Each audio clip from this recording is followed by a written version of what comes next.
Tonight, a single father living in a poor Boston neighborhood will open his door to a strange girl, not knowing she's running from a billion-dollar empire. When the truth is exposed, his small home will become a battleground, where power and money clash with loyalty and true love. A break-in. A billionaire tycoon, a choice that could destroy everything. Follow my story to the end, hit like, and comment what city you're watching from so I can see how far my story has traveled. This is a story about finding home, when the whole world wants to pull you away from it. The rain came down like it had a grudge against the city. Daniel Brooks stood under the broken awning of his garage, watching water stream through the torn canvas in 3 separate places. One of them dripped directly onto his left shoulder. He'd stopped caring about it 20 minutes ago. The '98 Civic in front of him had a transmission that sounded like a bag of angry cats, and the owner, Mrs. Chen from 2 blocks over, needed it running by tomorrow morning or she'd miss her hospital shift. He wiped his hands on a rag that was more grease than cloth and squinted at the undercarriage. $42. That's what this job would bring in, minus parts, maybe 28. Enough for groceries if he was careful. Enough to keep the lights on for another week. Dad, he turned. His daughter Emma stood in the doorway connecting the garage to their apartment, one hand gripping the frame, her backpack hanging off her shoulder. 7 years old, gap-toothed, with his late wife's eyes. Those eyes that still kicked him in the chest every time he looked at her. Yeah, baby? I'm hungry. He glanced at his watch. 6:15. Shit. He'd promised her dinner at 6. Give me 10 minutes. I gotta finish this real quick. Emma's face did that thing, that careful blankness that kids learn when they're trying not to make things harder. She nodded and disappeared back inside. Daniel exhaled hard through his nose and returned to the Civic. His knees protested as he crouched back down. 32 years old and his body already felt like it was falling apart. 3 years since Sarah died. 3 years of doing this alone, and some days he still woke up reaching for her side of the bed. The transmission gave up its fight around 6:40. He cleaned up fast, washed his hands twice in the utility sink, and headed inside where Emma sat at their small kitchen table, coloring with markers that were slowly dying from overuse. Mac and cheese okay? He asked, already knowing the answer. It was what they had. Can we have the kind with the shapes? We got the regular kind, Em. Oh. She went back to her drawing, some kind of house with a garden that took up half the page. Every window had a smiling face in it. He boiled water and tried not to calculate how many boxes of mac and cheese they had left, how many days until his next real paycheck, how the rent was due in 8 days and he was still 200 short. The numbers had a way of creeping into everything, turning every moment into math he couldn't solve. They ate together at the table. Emma talked about school, something about a project on butterflies, something about a girl named Madison who wouldn't share the glue sticks. Daniel made the right noises, asked the right questions, and felt the familiar weight of inadequacy settle over his shoulders like a wet coat. Can I watch cartoons? Emma asked when her bowl was empty. Half an hour, then bath and bed. She ran to the couch, their couch that sagged in the middle and had a stain on one cushion he'd never managed to get out. The TV flickered to life, some bright, noisy thing with characters that moved too fast and talked too loud. Daniel cleaned the dishes and stared out the window at the rain. Their apartment sat above the garage, 2 bedrooms and a bathroom in a building that probably should have been condemned 15 years ago. The neighborhood wasn't dangerous exactly, but it wasn't safe either. Just tired. Worn down. Full of people who worked too hard for too little and were too exhausted to dream about anything else. He dried the last bowl, and that's when he saw her. A girl standing on the sidewalk across the street, soaked to the bone. She couldn't have been more than 22, 23. Thin in a way that looked wrong, like she'd missed too many meals. Dark hair plastered to her face. She was staring at his building, just staring. Daniel frowned, watched her for a minute. She didn't move. Rain poured over her like she couldn't feel it. He grabbed his jacket and headed downstairs. The bell above the garage door chimed as he stepped outside. The girl's head snapped toward him, eyes wide. For a second, she looked ready to run. You okay? Daniel called over the rain. She hesitated, took a step back.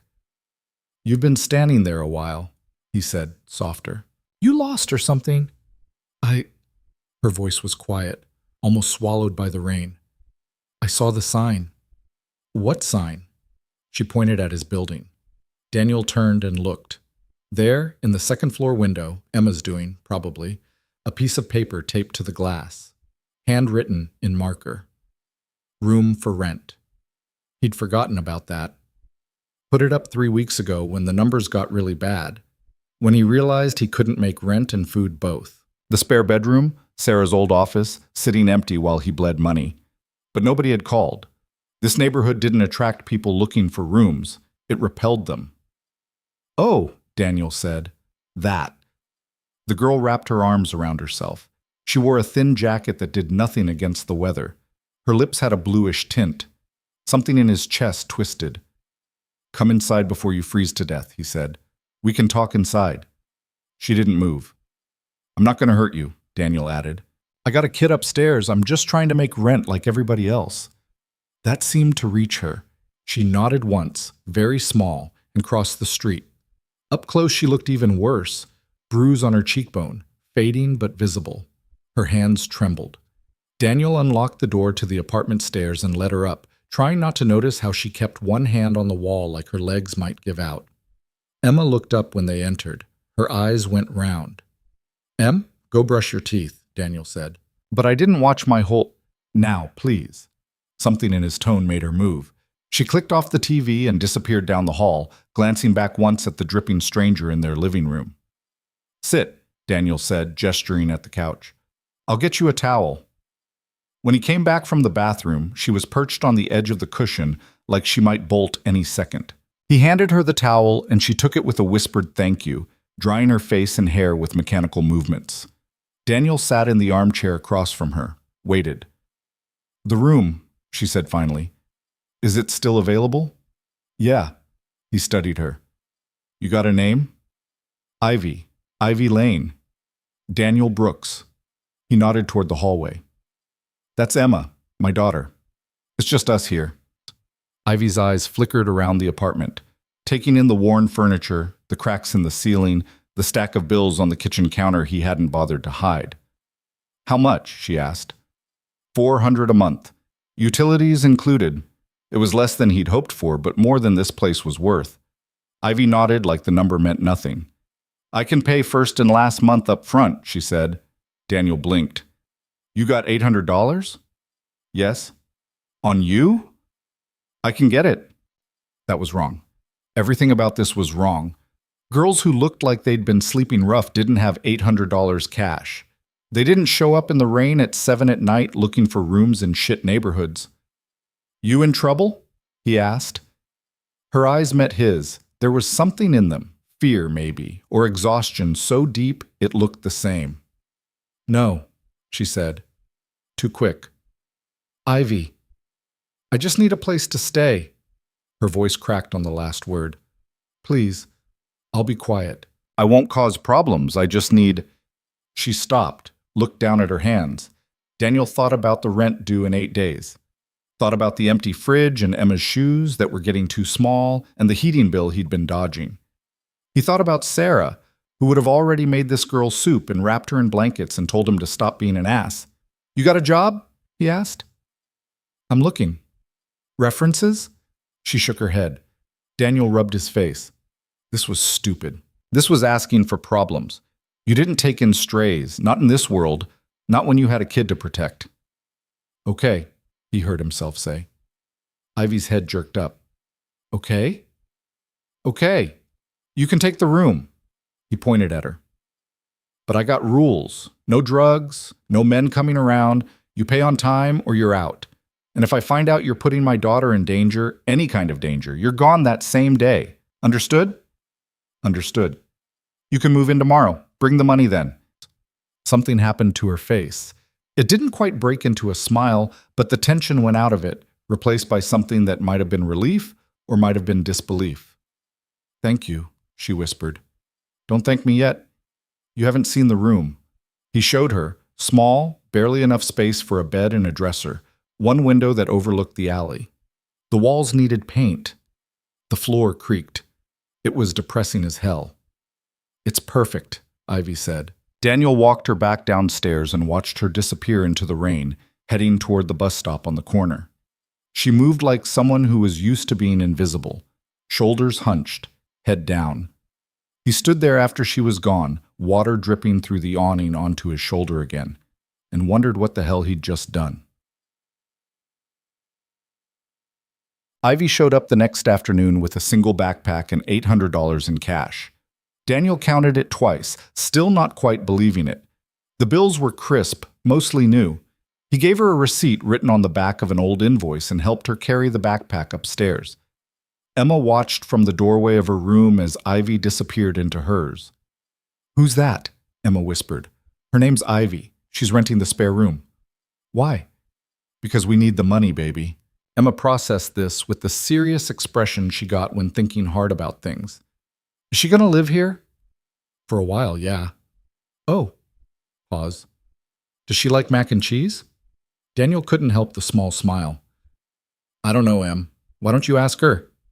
But Emma shook her head and retreated into her room, suddenly shy. The first few days were strange. Ivy was so quiet Daniel sometimes forgot she was there. She'd slip out early in the morning before he and Emma were up, come back late in the evening, moving through the apartment like a ghost. He'd hear her door open and close, water running in the bathroom, soft footsteps in the hallway. That was it. She kept the room obsessively clean, never left dishes in the sink, never took up space. On the fourth day, Daniel came home from the garage to find her sitting at the kitchen table with Emma, helping with homework. 2 + 2 is 4, Ivy was saying, her voice patient. "So 2 + 3 is 5, Emma announced. "Exactly. You're really good at this." Emma beamed. She didn't beam much these days. Daniel stood in the doorway, grease still under his fingernails, watching this stranger make his daughter smile. Ivy looked up and something like panic crossed her face. "I'm sorry. She said she had homework, and I just thought—" "It's fine," Daniel said. "It's good. Thank you." The panic faded. Ivy nodded and turned back to the worksheet. That became the pattern. Daniel would work late and come home to find them together, Ivy helping with homework, or reading to Emma, or just sitting quietly while Emma colored. His daughter, who'd been so withdrawn since Sarah died, slowly unfurling like something kept too long in the dark. He should have been grateful. He was grateful. But something nagged at him, little things that didn't add up, like the way Ivy flinched at loud noises, the way she always sat facing the door, the way she'd go tense and silent whenever a car idled too long on the street outside, or the tablet he glimpsed once in her room, sleek, expensive, the kind of thing that cost more than his monthly rent. She'd shoved it under her pillow when she saw him looking, or her clothes. She dressed like she shopped at thrift stores, worn jeans, faded t-shirts, a jacket with a broken zipper. But the first time it was cold enough for her to wear it, Daniel noticed the label. Some designer brand he'd only seen in magazines. He didn't pry. Wasn't his business. Everyone had secrets. But 2 weeks after she moved in, he saw something that made it his business. He'd taken Emma to her friend's birthday party at the park, one of the rare Saturdays he had off. They'd gotten ice cream after. Emma had chocolate smeared across her face and was chattering about the bounce house when they rounded the corner onto their street. That's when he saw Ivy. She was coming out of the coffee shop 2 blocks down, the overpriced one that charged $6 for a latte. Daniel had been inside exactly once, decided it wasn't for people like him, and never went back. But that wasn't what made him stop. It was the 3 college kids blocking her path, 2 guys, 1 girl, early 20s, dressed in that carefully casual way that screamed money. The girl was laughing. One of the guys was holding his phone up, recording. "Oh my God, you actually work here?" the girl said, loud enough for half the street to hear. "That's so sad." Ivy tried to step around them. The guys moved to block her. "Does your dad know you're serving coffee to townies?" the other guy said. "That's got to be killing him." "Leave me alone," Ivy said. Her voice was barely audible. "What was that?" The girl cupped her ear, mocking. "Speak up. Trust fund." Daniel felt Emma's hand tighten in his. "Wait here," he told her, and crossed the street before he'd made a conscious decision to move. The college kids were so focused on Ivy, they didn't notice him until he was right there. "Problem here?" Daniel asked. They turned. The girl's smile turned sharp and dismissive as she took him in. The grease-stained work shirt, the calloused hands, the everything about him that marked him as not them. No problem, she said. Just catching up with an old friend. Doesn't look like she wants to catch up. The guy with the phone lowered it slightly. Dude, this doesn't concern you. I'm making it concern me. They stared at each other. Daniel had 3 inches and 30 pounds on both guys. More importantly, he had the kind of tiredness in his eyes that came from real problems, the kind that made trust fund kids nervous. The first guy stepped back. Whatever, she's not worth it anyway. Enjoy the slumming, the girl called over her shoulder as they left, and the 3 of them laughed their way down the street. Ivy stood there, frozen. Her face was white. Her hands were shaking. You okay? Daniel asked. She nodded, didn't look at him. Those people know you? I have to go. She started walking, fast. Ivy. But she was already gone, practically running toward their building. Daniel went back to Emma, who was watching with worried eyes. Is Ivy sad? She asked. Yeah, baby, I think she is. That night, after Emma was asleep, Daniel knocked on Ivy's door. No answer. Ivy, I know you're in there. Silence. Then quietly, what do you want? To talk. I'm tired. 5 minutes. More silence. Then the door opened a crack. Ivy looked out, eyes red like she'd been crying. Can I come in? Daniel asked. She hesitated, then stepped back. The room was exactly as bare as the day she moved in. No posters, no photos, no personal items except that tablet and a few changes of clothes hanging in the closet. It looked like a place someone could abandon in 30 seconds. What did they mean? Daniel asked. That girl. She said something about your dad.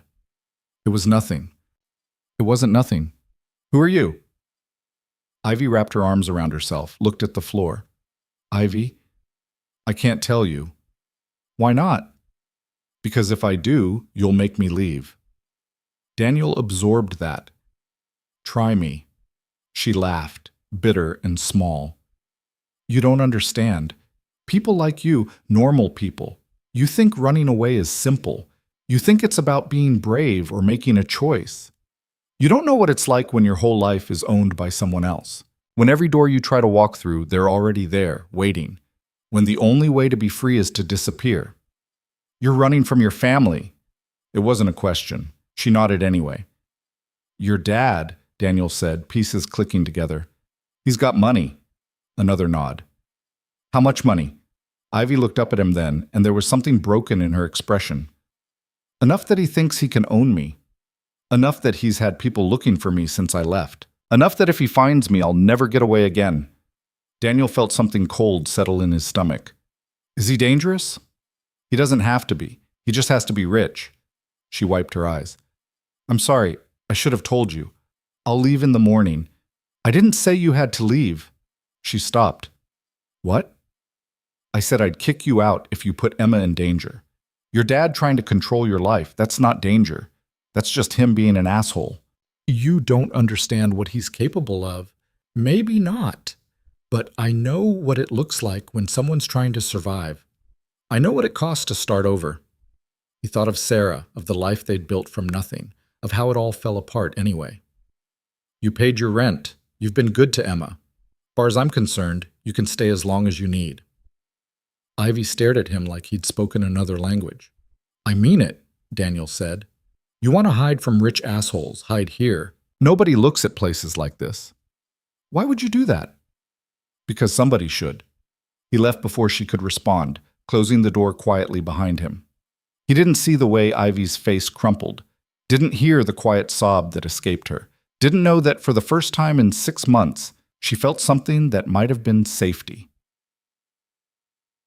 Yet, things shifted after that. Ivy still kept to herself, but the walls came down a few inches. She started eating dinner with them sometimes. Started talking. Little bits of herself offered carefully, like she was testing whether it was safe. She'd grown up in Connecticut. Private schools, boarding schools, a mother who died when she was 12, and a father who solved problems with money and lawyers and silence. She'd run 6 months ago, made it all the way to Boston before the money ran out and the fear set in.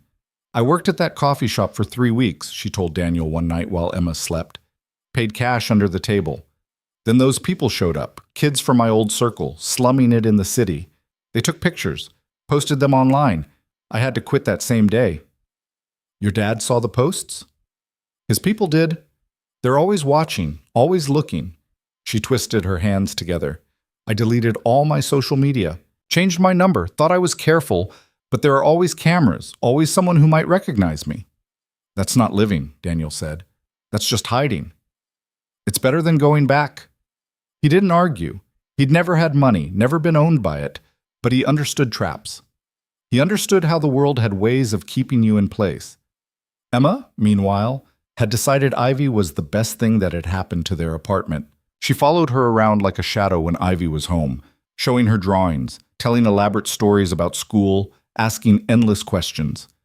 "Why don't you have a mom?" Emma asked one afternoon, with the brutal honesty of 7-year-olds. Daniel winced. That's not—" "It's okay," Ivy said quietly. She knelt down to Emma's level. "My mom died when I was a little older than you. I miss her a lot." "My mom died too," Emma said. "I was 4. I don't remember her much. Just little bits." "I'm sorry. Dad says she's watching us. From heaven." Emma paused. "Do you think my mom and your mom are friends up there?" Ivy's eyes got shiny. "Yeah, I think maybe they are." Emma hugged her then, sudden and fierce, and Ivy froze for just a second before hugging back. Daniel had to look away. There was something in his chest that felt too big for his ribs. A month passed. Then 2. The apartment felt different. Lived in. Less like a place they were all just surviving in separately. Ivy found work cleaning houses, jobs she got through flyers at the laundromat, cash payments, no questions asked. She'd leave before dawn and come back exhausted, but she always made time for Emma. Always asked about her day. Always listened like the answers mattered. Daniel started looking forward to coming home. Started noticing things. The way Ivy tucked her hair behind her ear when she was concentrating. The small smiles she got when Emma made her laugh. The careful way she moved through the world like she was afraid of taking up too much space. It was dangerous, that noticing. He shut it down every time. She was too young, too broken, too not his business. He was a 32-year-old mechanic with a kid and nothing to offer except debt and a shitty apartment. She was hiding from a world he couldn't begin to understand. But some nights, when they sat on opposite ends of the couch while Emma slept, talking about nothing important, just the day, the weather, the noise the pipes made, he felt something he hadn't felt since Sarah died. Not quite hope, not quite happiness, just less alone. Then everything changed. It was a Tuesday in November, cold enough that the rain had turned to sleet. Daniel was working late on a timing belt replacement when his phone buzzed. Emma's school. He answered with his heart already sinking. "Yeah?" "Mr. Brooks, this is Principal Winters. Emma's fine, but we need you to come pick her up. There's been an incident." 20 minutes later, he was in her office, Emma sitting small and silent beside him, while the principal explained that she'd hit another student. "Hit?" Daniel repeated. "Emma doesn't hit people. The other child made a comment about Emma's clothes. Emma responded physically. We have a zero-tolerance policy." "What kind of comment?" Principal Winters pursed her lips. "I don't think the specific words are relevant. They're real relevant to me." Emma spoke up then, voice tiny. "She said I dress like a homeless person. She said we're poor and that's why we're gross." Daniel felt rage spike hot and immediate. "And what happened to the other kid?" "She's also receiving consequences." "Like what? Same suspension?" "That's confidential." "So, no. She gets a talking to, and Emma gets sent home." He stood up. "Great system you got here." He took Emma's hand and they left. They walked home in silence, sleet stinging their faces. Emma's hand was cold in his. "Am I in trouble?" she asked finally. "No, baby." "But I hit her." "Yeah, you did." He stopped, crouched down to her level. "You know hitting's wrong, but I also know what it feels like when people make you feel small. So I'm not mad. I'm just sad that kid was mean to you." "Are we poor?" The question hit him like a punch. "We don't have a lot of money. No." "Is that bad?" Daniel looked at his daughter, her too small coat, her worn shoes, her eyes that were trying so hard to understand a world that kept telling her she wasn't enough. "No," he said firmly. It's not bad. Money doesn't make people good or bad. It's just money. You're worth more than all the money in the world. You understand me? Emma nodded, but he could see she didn't quite believe him. They got home to find Ivy in the kitchen making hot chocolate. She took one look at their faces and didn't ask questions, just handed them both mugs and waited. Emma told her everything. Ivy listened with an expression Daniel couldn't read. When Emma finished, Ivy was quiet for a long moment. Then she said, "You want to know a secret?" Emma nodded. Rich people are the most scared people in the world. They're so afraid of losing their money, losing their status, losing their power, that they have to make everyone else feel small just to feel big. That girl who was mean to you, she's terrified of being ordinary, of not mattering. So she tries to make you feel like you don't matter first. But I do matter, Emma said. Right? You matter more than anything. Emma thought about this. Did people used to be mean to you too, because you had money? Sometimes, yeah. I'm sorry. Ivy's smile was sad. Me too, sweetheart. That night, after Emma was asleep, Ivy knocked on Daniel's door. He opened it to find her holding something, a small box wrapped carefully. What's this? He asked. For Emma. I know her birthday's next week. I just thought... She trailed off. Daniel opened the box. Inside was a watch. Simple, silver, beautiful. Probably cost more than he made in a month. I can't take this, he said immediately. It was my mom's. I want Emma to have it. Ivy, please. It's just sitting in my room. It should go to someone who'll treasure it. He looked at her face and saw she meant it. Saw something else too. The need to give, to matter, to be part of something. Okay, he said quietly. Thank you.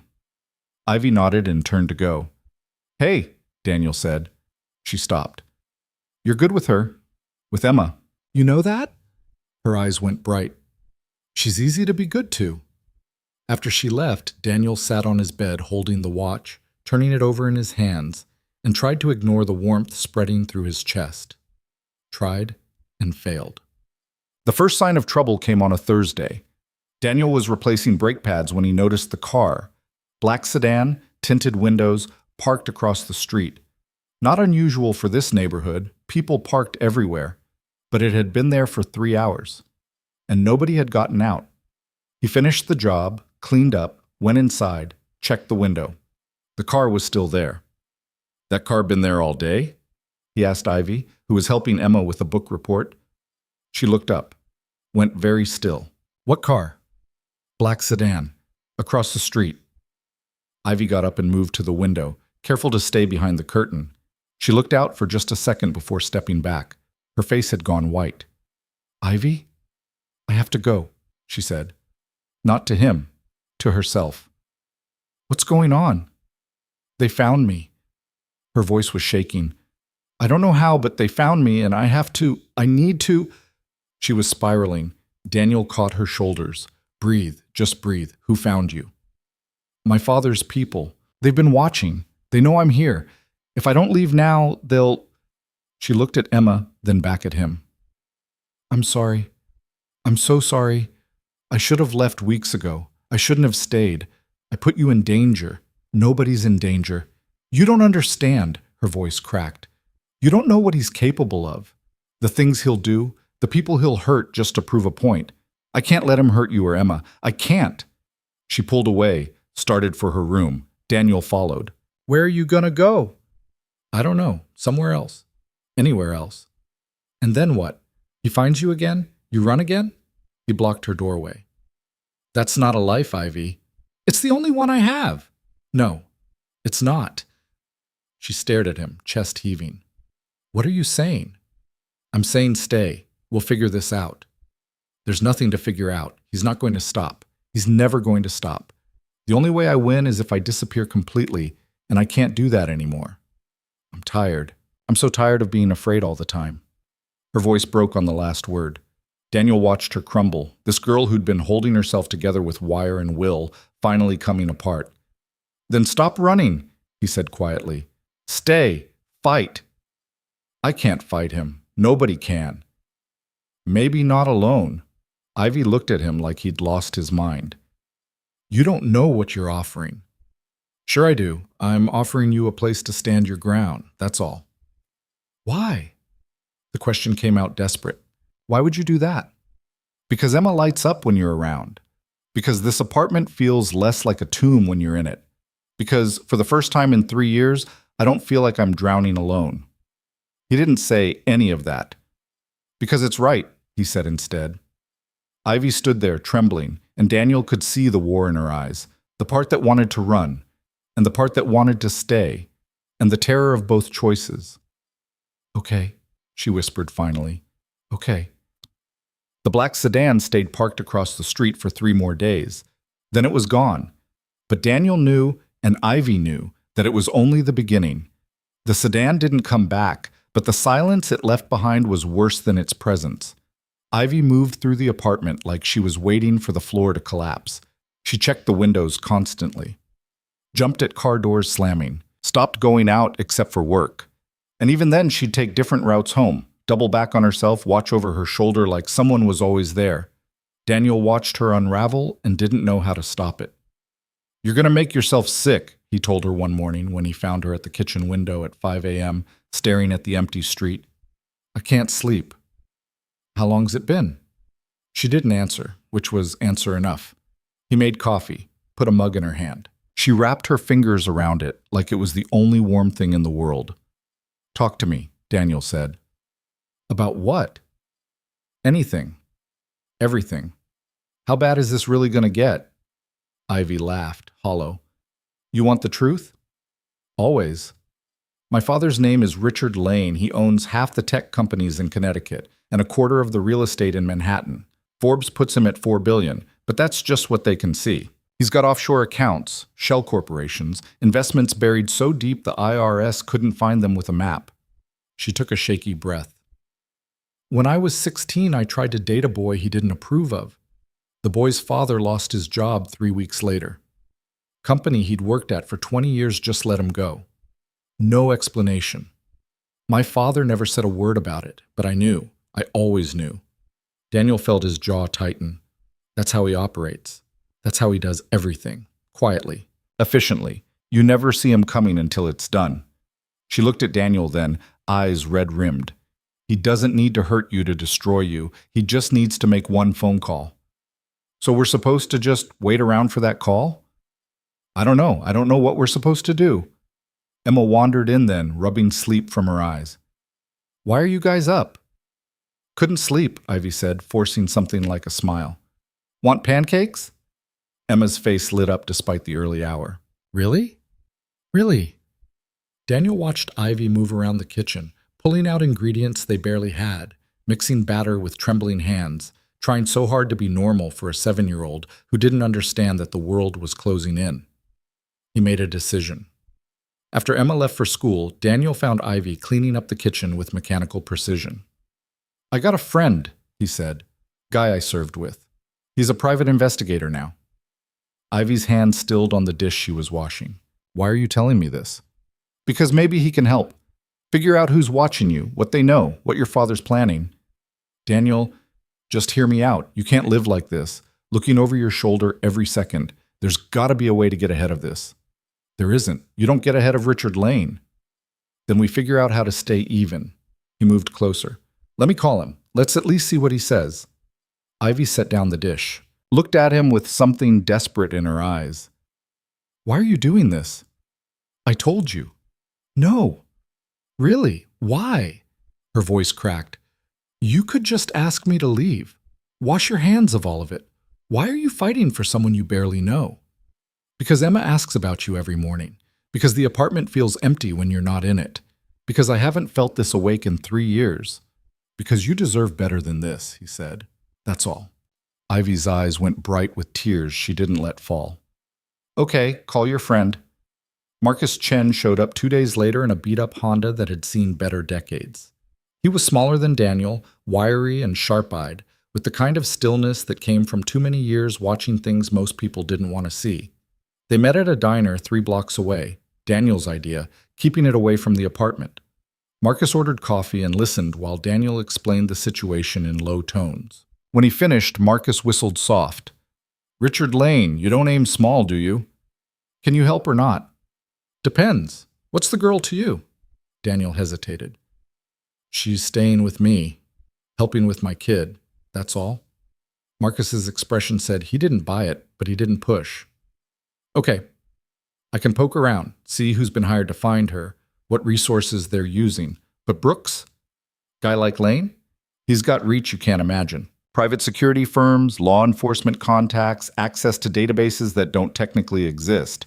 If he wants her found, she's going to be found. So what are we supposed to do? Make it expensive? Make it complicated. Guys like Lane, they're used to problems disappearing fast. You drag it out, make it messy. Sometimes they lose interest. Sometimes. Marcus pulled out a notepad. I'm going to need details. Everything she knows about her father's operation, who he might have hired, any patterns she's noticed. I'll ask her. Do it fast. Clock's ticking. Daniel went home and found Ivy helping Emma build a fort out of couch cushions in the living room. Emma's laughter filled the apartment, a sound he'd almost forgotten. Higher, Emma demanded. Make it like a castle. Castles don't go that high, they'll fall. Try anyway. Ivy caught sight of Daniel and her smile faded. She knew that look. Go play in your room for a bit, Daniel said. But the fort? 10 minutes, then you can finish. Emma groaned but obeyed, dragging her feet dramatically down the hall. Ivy stood up slowly. What happened? I talked to Marcus. He'll help, but he needs information. Everything you know about your father's people, his patterns, how he operates. Something like fear flickered across her face. I haven't thought about those details in months. I've been trying to forget. I know, but we need them now. They sat at the kitchen table and Ivy talked. She talked about her father's head of security, a man named Victor, who'd worked for Russian oligarchs before Richard Lane bought his loyalty. She talked about the private investigators her father favored, firms that operated in legal gray areas, that had ex-CIA on staff, that specialized in making people reappear. She talked about the surveillance tech he had access to, facial recognition databases, the ability to track credit cards, phones, digital footprints. He taught me all of it, she said quietly. Said I needed to understand how the world really worked, how power really functioned. I think he wanted me to take over someday, run the empire, be the heir he'd groomed. Why'd you run?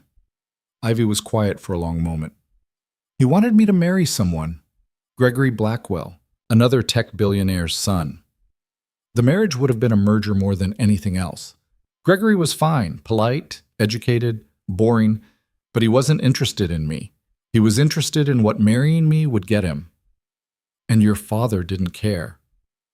My father never asked what I wanted. He just told me what was going to happen and expected me to comply. The wedding was scheduled. Dress was ordered. Invitation sent. I was just supposed to show up and smile and become Mrs. Gregory Blackwell like it was inevitable. She looked down at her hands. So I left, the night before the engagement party, took what cash I could carry, and disappeared. 6 months ago. 6 months of cheap motels and bus stations and looking over my shoulder. 6 months of being nobody. She met his eyes. Until I saw your sign. Daniel felt something tighten in his chest. You're not nobody, Ivy.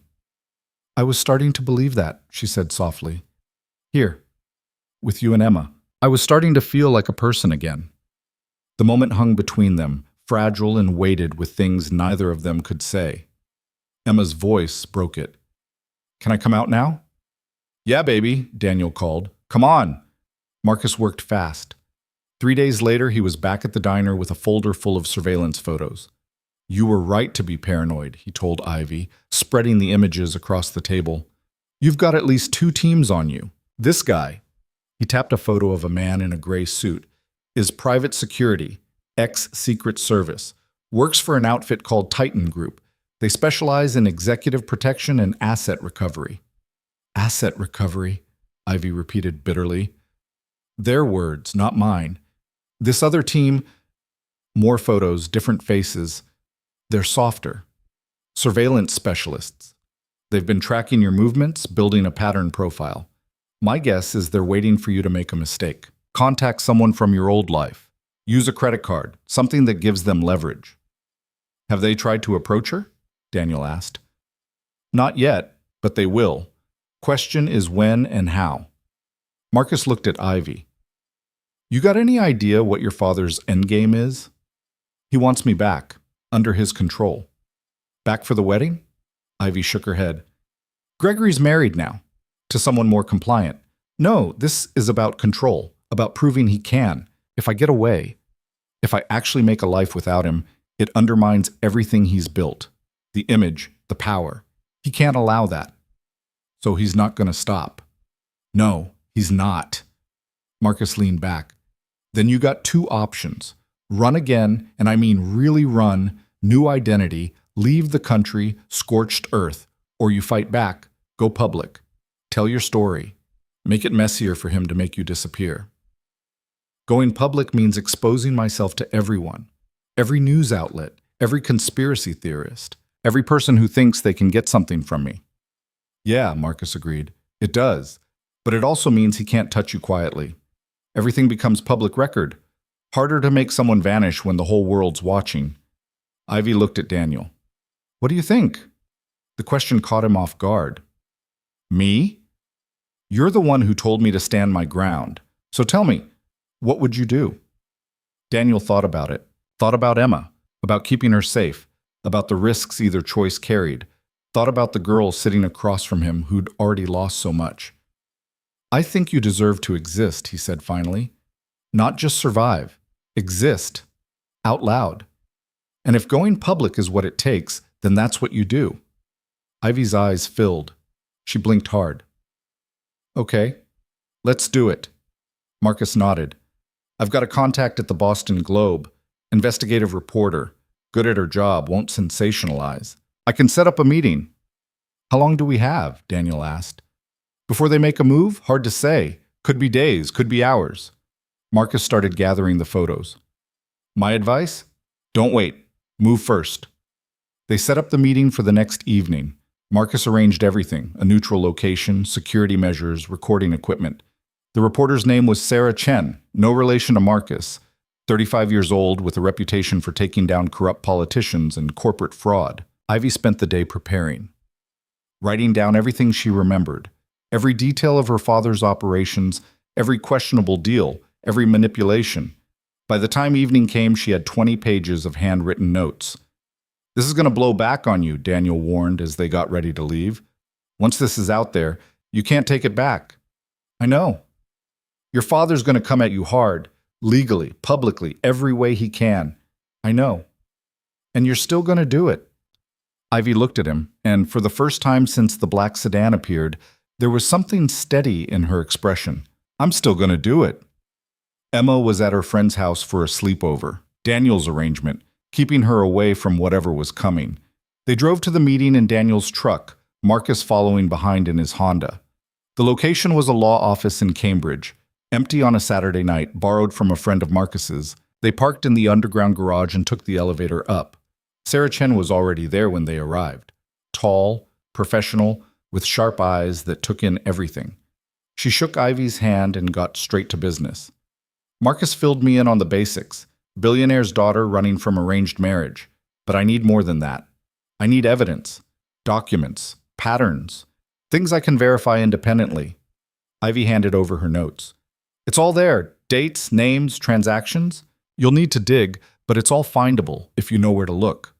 Sarah flipped through the pages. Her expression shifted. Some of this, if it's true, this is criminal, wire fraud, tax evasion, bribery. It's true. You'll go on record, full interview, your name attached? Ivy hesitated for just a second, then nodded.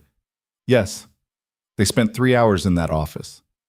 Sarah asked questions. Ivy answered. Daniel and Marcus sat off to the side, watching it unfold. Ivy told everything. The business dealings she'd overheard at dinner parties. The offshore accounts she'd stumbled across on her father's computer. The politicians he'd bought. The competitors he'd crushed. The careful construction of an empire built on manipulation and money. She told about her mother's death, how the official story was a car accident, but how Ivy had always suspected something darker, something her father never acknowledged, About growing up in boarding schools, seeing him 3 times a year if she was lucky. About the engagement to Gregory that was announced without her consent. She told it all without crying, her voice steady, and Daniel realized he was watching someone shed a skin they'd been forced to wear for 23 years. When it was done, Sarah sat back. This is going to be big, front page, multi-part series. Are you prepared for that? No, Ivy said honestly, but I'm doing it anyway. Okay, give me a week to verify sources, then we run it. They left the office near midnight. The parking garage was empty and echoing, their footsteps too loud in the concrete space. Marcus walked them to Daniel's truck. You did good in there. Doesn't feel good, Ivy said. It will. Eventually. They were 3 feet from the truck when the car pulled up behind them. Black sedan. Tinted windows. Daniel's hand went to Ivy's arm instinctively. Marcus turned, placing himself between them and the car. The back door opened. A man stepped out. 50-something, tailored suit, gray at the temples. He carried himself like someone used to being the most important person in any room. Daniel didn't need to be told who this was. Richard Lane looked at his daughter with an expression that wasn't quite anger and wasn't quite disappointment. It was colder than both. Hello, Ivy. Ivy's whole body went rigid. How did you find me? I've always known where you were. I was simply waiting to see how far you'd take this little rebellion. His eyes flicked to Daniel and Marcus with the kind of dismissal that didn't need words. Then back to Ivy. We need to talk. No, we don't. Get in the car. I'm not going anywhere with you. Richard's expression didn't change. You just spent 3 hours with a reporter airing our family's private business. You think I'm going to allow that story to run? You think you have any power here? I think I'm not your prisoner anymore. You were never a prisoner. You were family. There's a difference. Not the way you do it. Something flickered across Richard's face, maybe hurt, maybe irritation, impossible to tell. Everything I did was to protect you, to give you opportunities most people can't even imagine. And this is how you repay me? By running to tabloid journalists with lies? They're not lies. They're distortions, taken out of context by a child who doesn't understand how the world works. He took a step closer. Marcus moved to intercept, but Richard didn't even glance at him. Come home, Ivy. We'll forget this happened. You can have your own apartment, your own life, within reason. But this ends now. No. I'm not asking. And I'm not listening. Ivy's voice shook but held. I don't care what you do. Sue me. Blacklist me. Tell everyone I'm crazy. I'm not going back. Richard was quiet for a moment. Then his gaze shifted to Daniel. You're the mechanic. It wasn't a question. Daniel met his stare and said nothing. You're harboring my daughter, sheltering her. I assume for money? I don't want your money. Everyone wants money, Mr. Brooks. They just pretend otherwise until the price is right. Richard reached into his jacket, pulled out a checkbook. How much? 10,000? 50? You have a child to feed. Surely we can come to an arrangement. Daniel felt rage spike hot and immediate. Put that away. $100,000 to walk away from this. Tell her you can't help her anymore. She'll have nowhere else to go. She'll come home.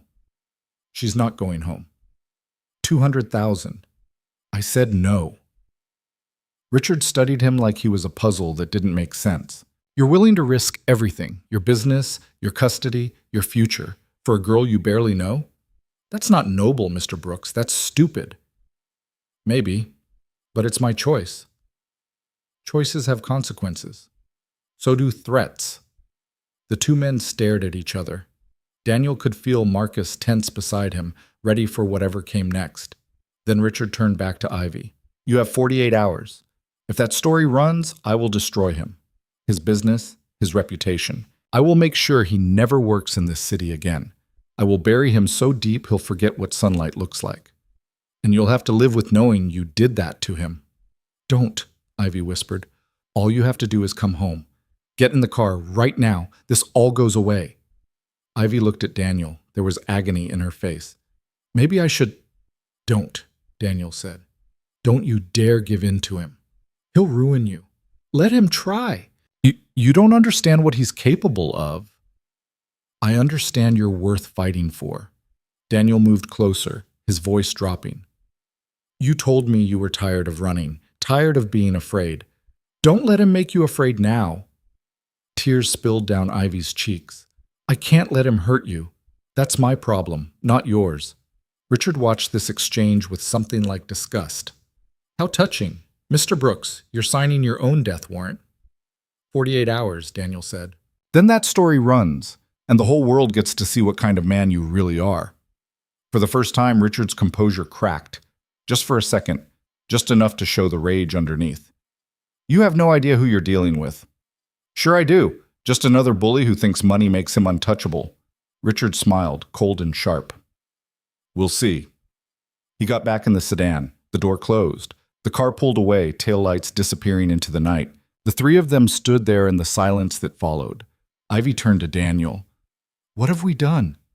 What we had to, he said. But watching those taillights vanish, he wondered if he'd just made the biggest mistake of his life. They drove back to the apartment in silence. Ivy sat in the passenger seat, staring out the window, her reflection ghost pale in the glass.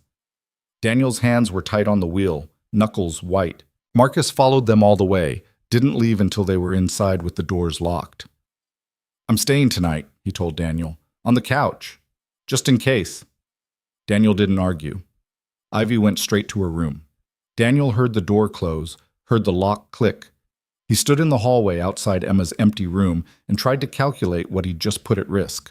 The garage. Barely profitable, but it was his. The apartment. Barely livable, but it was home. Emma's stability.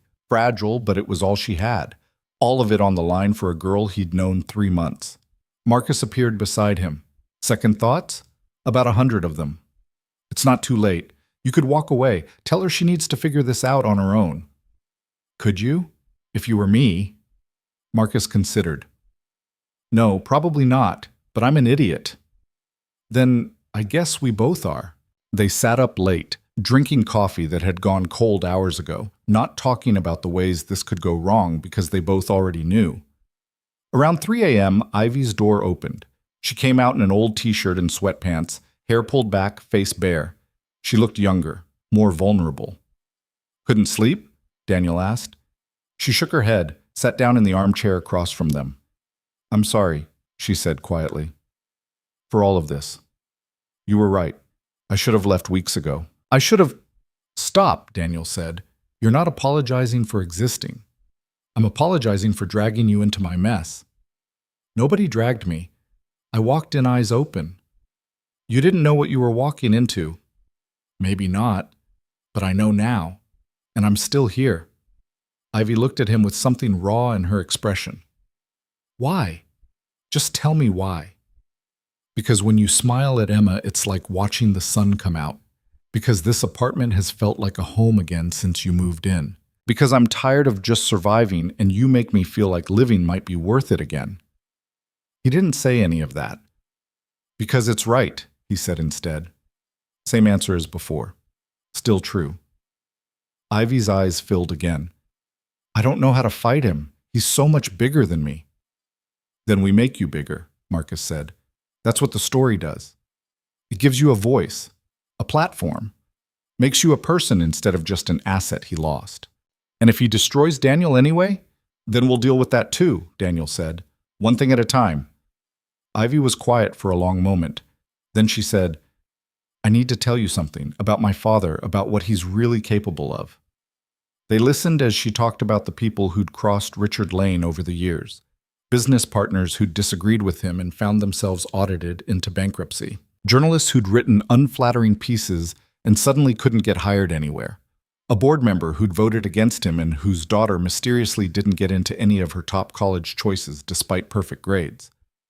He doesn't do anything obvious, Ivy said. He's too smart for that.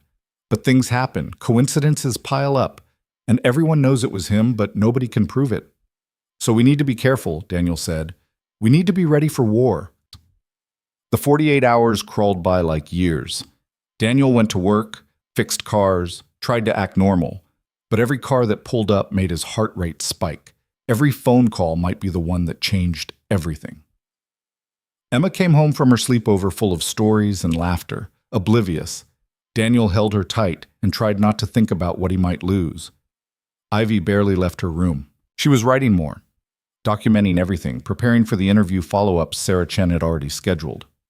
Marcus ran background checks on everyone in Richard Lane's inner circle, looking for weaknesses, leverage, anything they could use. On the second night, Daniel knocked on Ivy's door. "Come in," she called. She was sitting on the bed, surrounded by papers. The room still looked temporary. No photos, no decorations, just the bare necessities. Like she'd never let herself believe she could stay. "You okay?" he asked. "Define okay." He sat down on the edge of the bed, careful to keep distance between them. "Story runs tomorrow. You ready?" "No, but that doesn't matter, does it?" "We can still pull it, if you want." Ivy looked at him. "You want me to?" Did he? Part of him did. The part that wanted to protect Emma, keep their life small and safe and predictable. But another part, the part that had been dormant since Sarah died, wanted to see what happened when you stopped playing it safe. "No," he said honestly. "I want you to burn it all down." Ivy's smile was sad and grateful and terrified all at once. "Okay then, let's burn it down."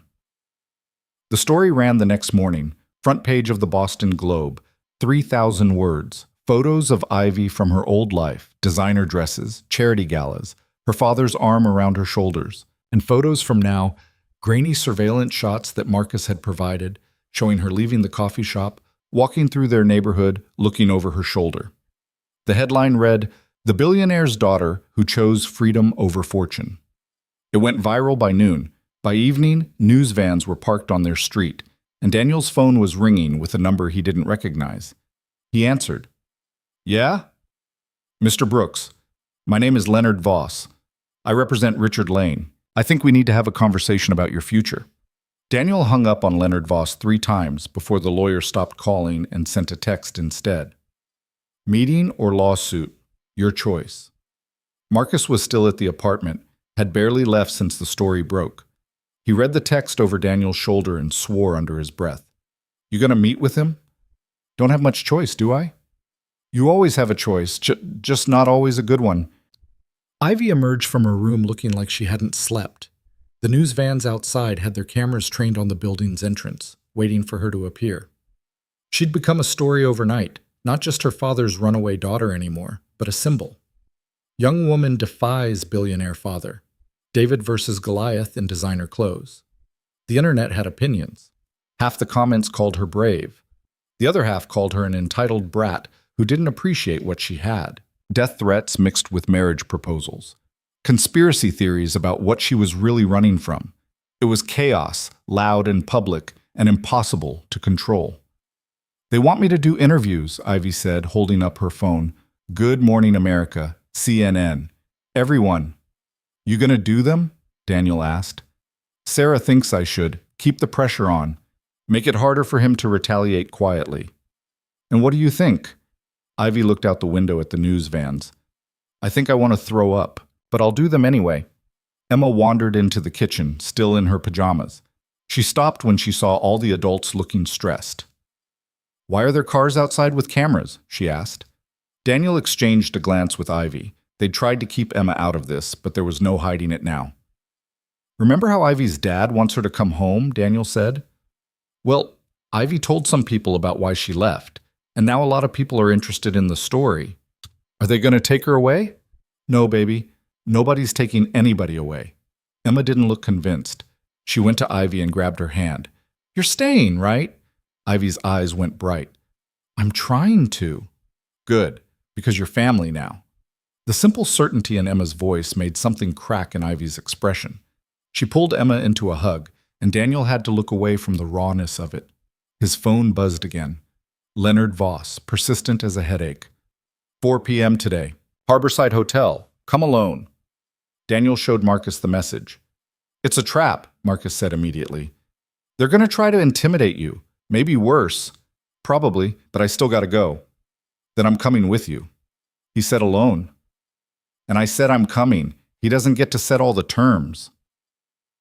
They arrived at the Harborside 15 minutes early. The hotel was the kind of place Daniel had only seen in magazines. Marble floors, chandeliers that cost more than his truck. Doormen in uniforms that probably cost more than his rent. He felt every bit of the grease still embedded in his hands, despite scrubbing them twice. Marcus looked equally out of place, but carried himself like he didn't care. They found the conference room on the second floor, knocked once, and entered. Leonard Voss sat at the head of a long table, flanked by two other lawyers whose names Daniel immediately forgot. Voss was 60, silver-haired, with the kind of tan that came from golf courses and Caribbean vacations. He stood when they entered, extending a hand that Daniel didn't shake. "Mr. Brooks, thank you for coming, though I don't recall inviting your friend. This is Marcus Chen. He stays." Voss's smile didn't reach his eyes. "Very well. Please, sit." Daniel remained standing. "What do you want?" "Straight to business. I respect that." Voss opened a folder. "Mr. Brooks, are you aware that you're currently in violation of Massachusetts landlord-tenant law? You rented a room without proper licensing, without disclosure of lead paint hazards, without meeting minimum habitability standards. That's bullshit and you know it." "Is it? I have photographs. Inspection reports. The building you operate your business from is not zoned for residential use. You're running an illegal boarding house." Daniel felt his jaw tighten. Nobody complained before. Nobody had reason to look before.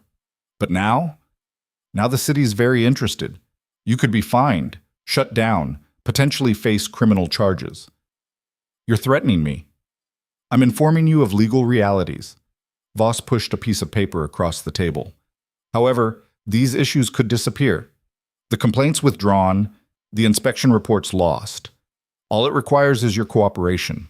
"Meaning I kick Ivy out." "Meaning you stop inserting yourself into a family matter that doesn't concern you." Marcus leaned forward. "And if he doesn't?" Voss turned to him with the expression of someone noticing a fly. "Then Mr. Brooks loses his business, his home, quite possibly custody of his daughter when Child Protective Services receives reports about the unsafe conditions she's living in." Daniel's vision went red at the edges. "You bring CPS into this? It's already done, Mr. Brooks. The complaint was filed this morning. They'll be conducting a home visit within the week." Voss folded his hands. "Unless, of course, you see reason." The room went very quiet. Marcus put a hand on Daniel's arm. A warning, a reminder to think before acting. Daniel forced himself to breathe, forced himself to think past the rage. "What exactly do you want?" "Tell Ivy she can't stay with you anymore. You'll cite financial pressures, personal reasons, whatever you like. Without your support, she'll have no choice but to return home. In exchange, all of this goes away." "And if I tell you to go to hell?" "Then you lose everything, your business, your home, your daughter." Voss's voice was calm, almost bored. "Mr. Lane isn't a cruel man. He simply wants his daughter back. There's no reason for you to be collateral damage in this. Walk away. Let the family handle their own affairs." Daniel looked at the papers on the table. The reports, the photographs. They'd done their homework. Richard Lane had spent, a day? And already had enough ammunition to destroy everything Daniel had built. "I need to think about it," Daniel said. "You have 24 hours. Voss stood. "After that, the city moves forward with enforcement actions. And Mr. Brooks, don't bother going to the media with this. You'll find they're much less interested in a struggling mechanic than in a billionaire's daughter. You're not the story. You're just in the way." Daniel walked out before he did something stupid like put his fist through Voss's face. They made it to the parking garage before Marcus spoke. "They're not bluffing. I've seen this before. Guys like Lane, they don't make threats they can't follow through on." "I know." "So what are you going to do?" Daniel leaned against his truck, stared at the concrete ceiling. "I don't know." "You could call their bluff, fight it out. But Brooks, CPS getting involved, that's serious. They start investigating, even if it's all bullshit. That's Emma's life getting turned upside down. Foster care, court hearings, all of it." "I know," Daniel said again, quieter this time. "Ivy would understand if you—" "Don't." Daniel's voice was sharp. "Don't tell me she'd understand. That's not the point." "Then what is the point?" "The point is I told her she could stay. I told her I'd stand with her. And the second it gets hard, I'm supposed to just fold? What does that teach Emma? That you only keep your word when it's convenient?" Marcus was quiet for a moment. It teaches her that you put her first, which is what a good parent does. Or it teaches her that powerful people always win, that fighting back is pointless. Daniel shook his head. I don't know, man. I really don't. He drove home in silence, Marcus following again.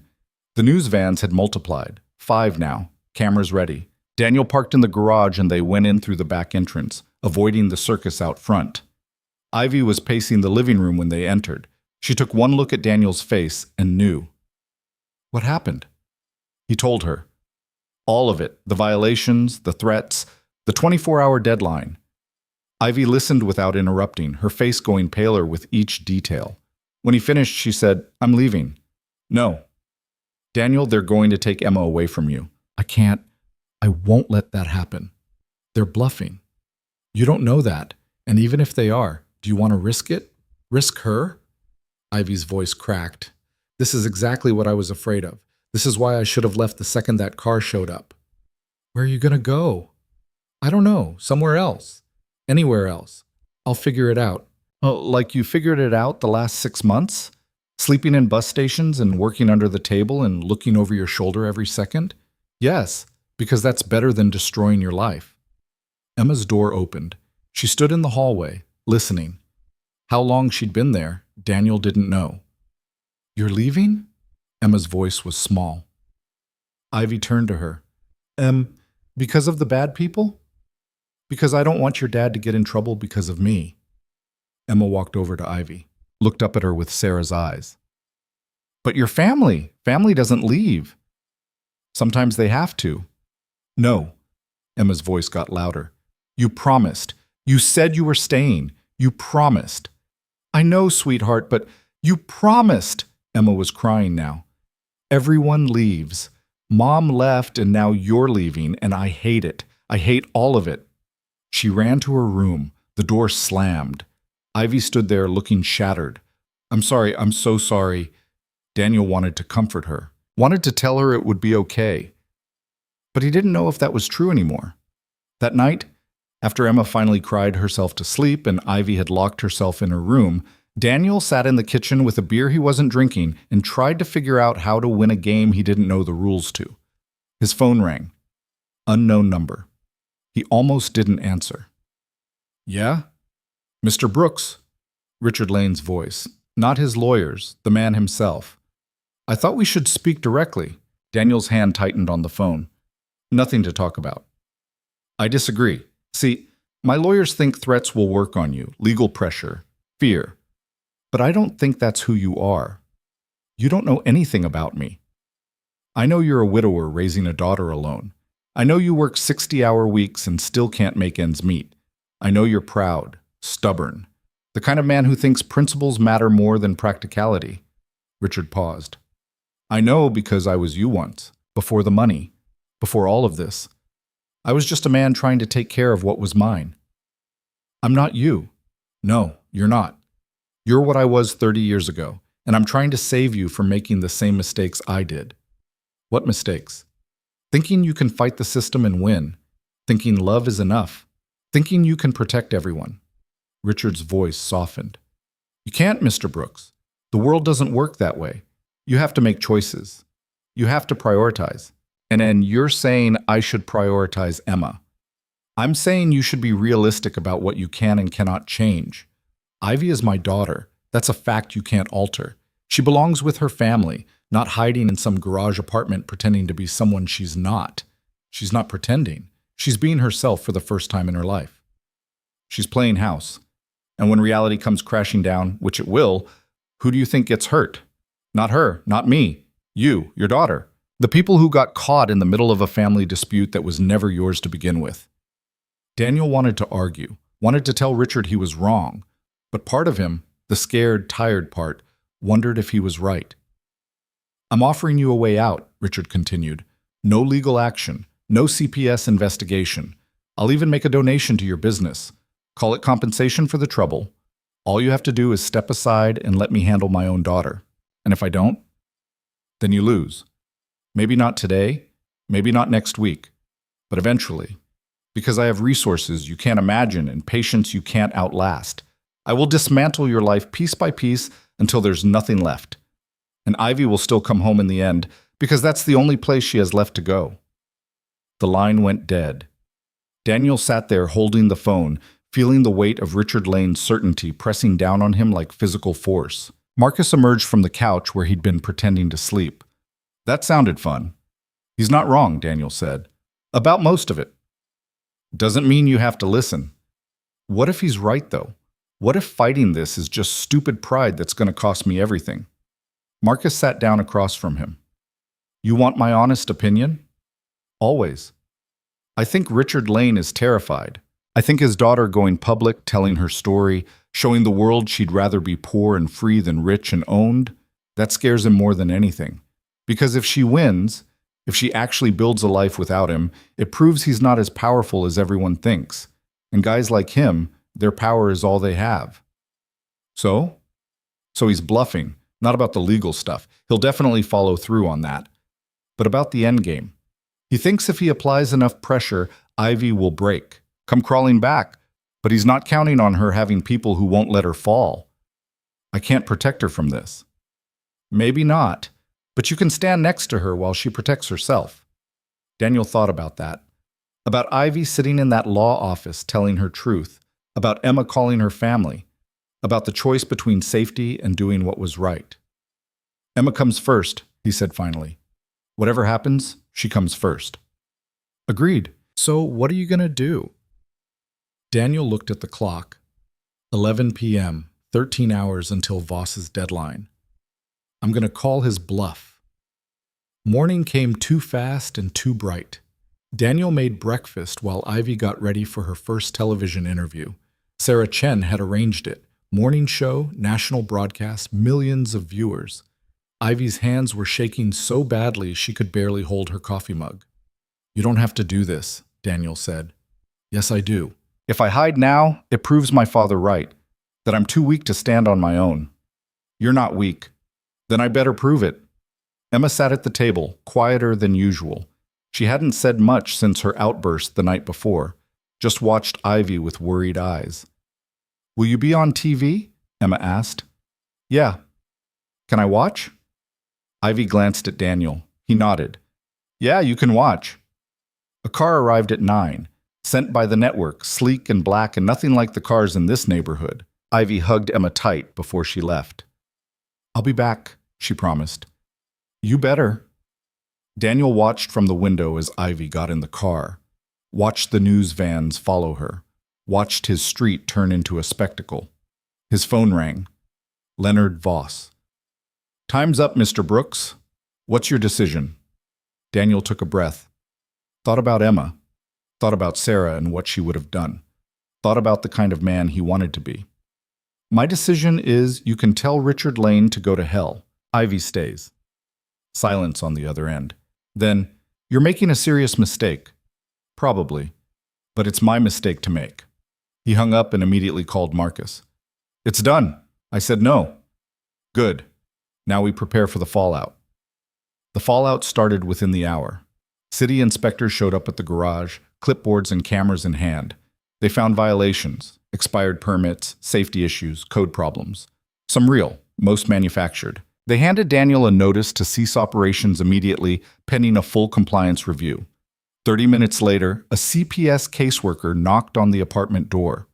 Her name was Mrs. Reeves, and she was professionally sympathetic as she explained they'd received a complaint about Emma's living conditions and needed to conduct a home inspection.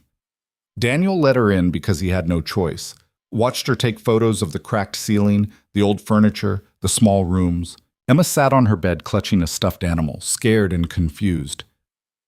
"Is this because of Ivy?" Emma asked after Mrs. Reeves left. "Yeah, baby, it is." "Are they going to take me away?" The question gutted him. "No, I won't let that happen." But he didn't know if that was a promise he could keep. Ivy's interview aired at noon. Daniel and Emma watched it on the old TV, Marcus standing behind the couch. Ivy looked different on screen, polished, composed, like she'd put on armor made of camera lights and makeup. The host asked soft questions at first. What was it like growing up as Richard Lane's daughter? What made her run? What did she want people to know? Ivy answered carefully, talked about the isolation, the control, the feeling of being owned rather than loved. Then the host asked the question that changed everything. Your father released a statement this morning saying you're mentally unstable, that you're spreading lies because you're angry about reasonable boundaries he set. How do you respond to that? Ivy's composure cracked for just a second. Daniel saw her hands tighten in her lap. Then she lifted her chin and looked directly at the camera. My father is a man who thinks money can solve any problem, erase any mistake, control any outcome. And for most of my life, he was right. But money can't make someone love you. It can't make you happy. It can't give you freedom. And when I realized that, when I understood that I would rather have nothing and be myself than have everything and be his possession, that's when I ran. Do you regret it? No. I regret that it took me so long. The interview went on for another 10 minutes, but that moment was what everyone would remember. Ivy looking into the camera, speaking truth to power, refusing to back down. The internet exploded. By evening, the story had shifted. It wasn't just about a runaway daughter anymore. It was about control. Wealth. The cost of saying no to powerful men. People shared their own stories of escaping toxic families, abusive relationships, situations where leaving meant losing everything. Ivy became a symbol again, but different this time. Not a spoiled rich girl. A survivor. Richard Lane tried to control the narrative, gave his own interviews, brought out old family friends to testify to his character, released medical records, carefully selected, heavily redacted, suggesting Ivy had mental health issues. But it didn't stick. The public had decided who they believed, and Richard Lane, for maybe the first time in his life, was losing. 3 days after the interview, Marcus showed up with news. The CPS complaint got dropped. Daniel looked up from the engine he was pretending to work on. The garage was still officially closed, but he couldn't just sit around. What? Withdrawn this morning. No explanation. Just gone. Why? My guess? Public pressure. Ivy's story going viral means people are watching. CPS investigates you now, takes Emma away. The press would have a field day. Billionaire uses system to punish man helping his daughter. Even Richard Lane isn't stupid enough to want that headline. Daniel felt something in his chest unclench. What about the garage violations? Still active, but I'm working on it. Found a lawyer who's interested in taking the case pro bono. Thinks it's politically motivated, wants to make noise about it. Pro bono, meaning free. Meaning we might actually win this. Daniel sat down on his rolling stool, put his head in his hands. I can't believe this is happening. Which part? The part where you're fighting a billionaire or the part where you might actually survive it? Both. Marcus clapped him on the shoulder. Welcome to the big leagues, Brooks. That night, Ivy came home from another interview looking exhausted. She'd done 6 in 3 days. Her face was everywhere. News sites, social media, magazine covers. She was famous in a way she'd never wanted to be. How'd it go? Daniel asked. Fine, same questions, same answers. She dropped onto the couch. My father called. Daniel went still. When? An hour ago. On my old phone. I don't know how he got the number. I changed it twice. What did he say? That he wants to meet. Just the two of us, talk like adults. You're not going. I know. I told him no. He said, her voice caught. He said he was proud of me. For standing up to him. Can you believe that? After everything, he's proud. That's manipulation, Ivy. I know it is. But part of me still wants to believe him.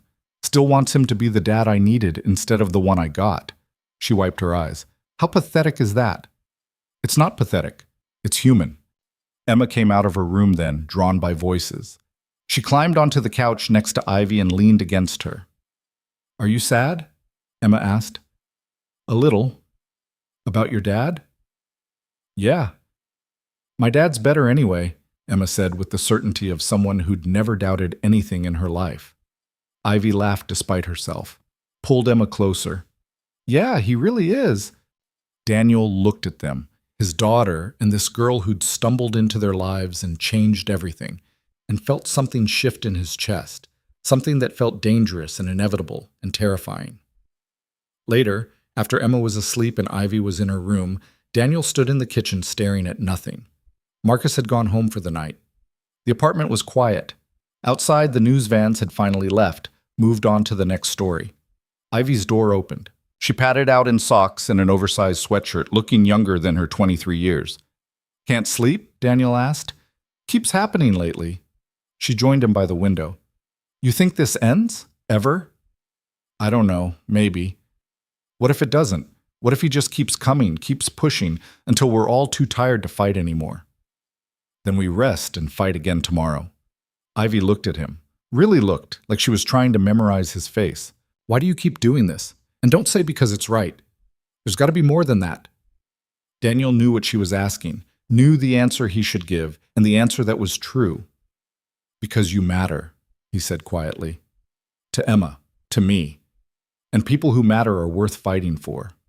"Daniel, I know. You don't have to say it. I know it's complicated and messy and probably stupid, but it's true anyway." Ivy's eyes went bright.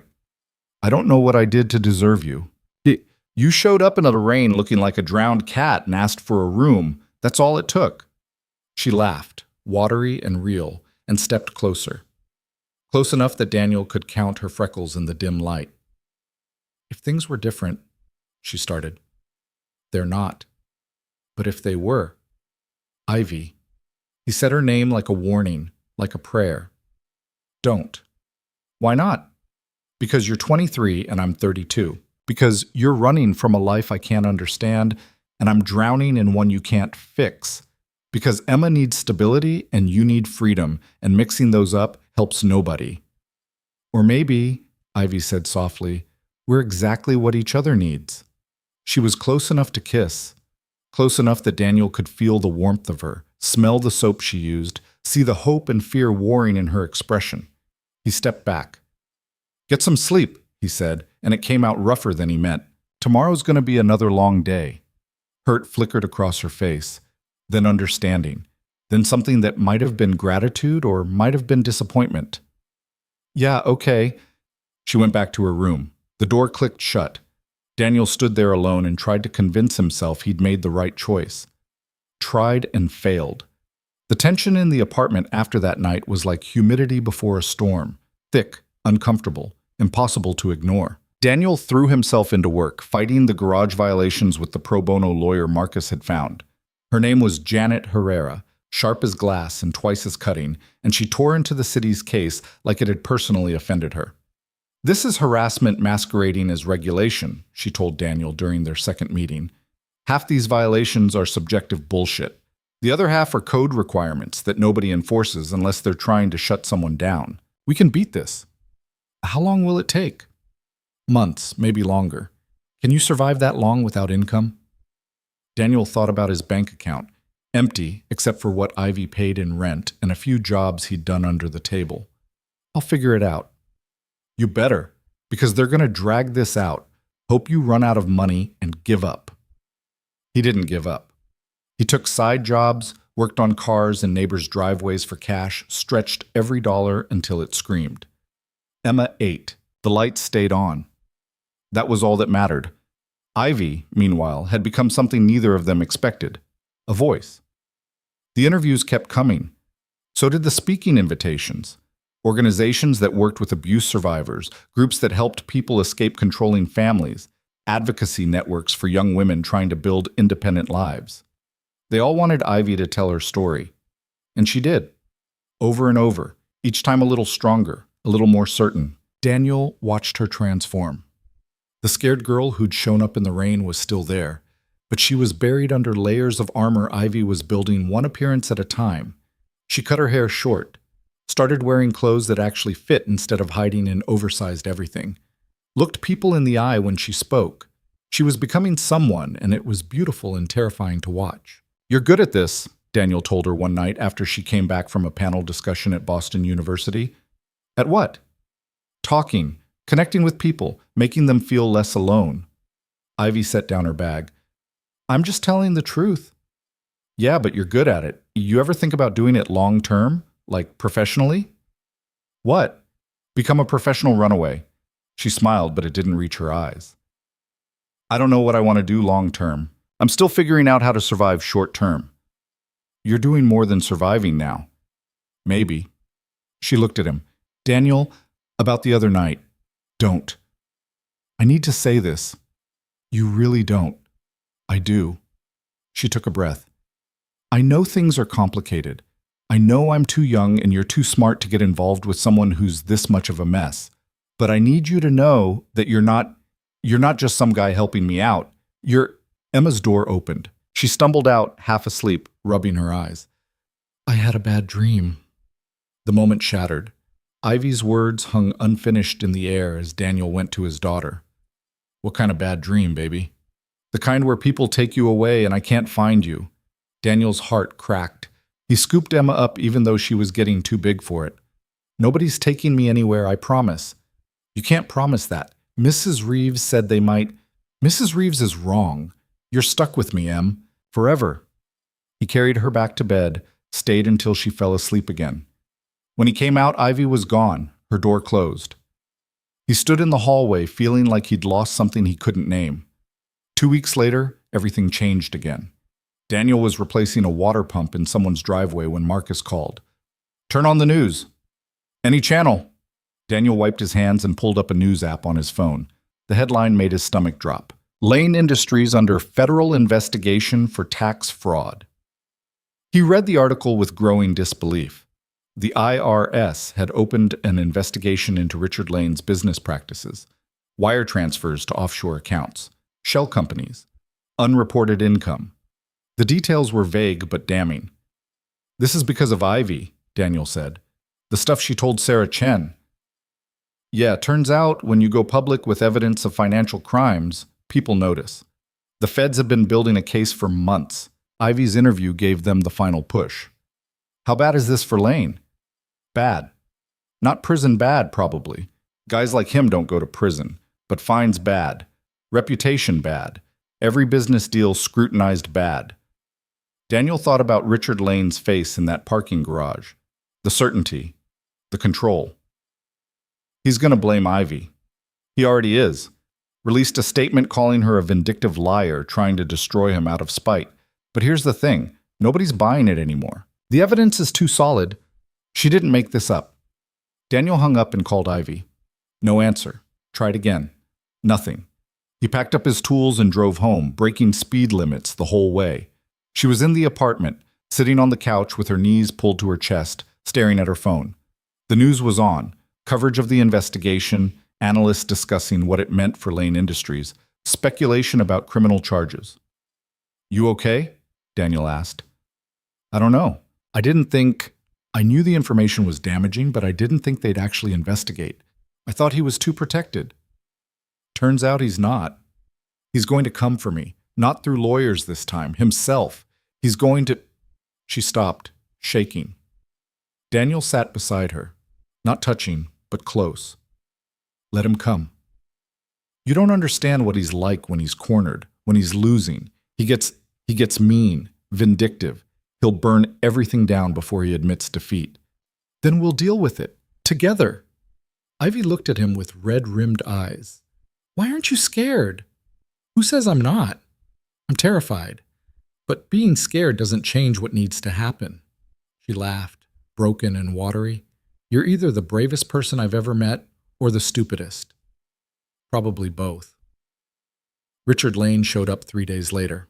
Not with lawyers this time, not with security. Just himself, standing on their doorstep at 8 in the morning like a storm that had learned to take human shape. Daniel opened the door and blocked the entrance with his body. She doesn't want to see you.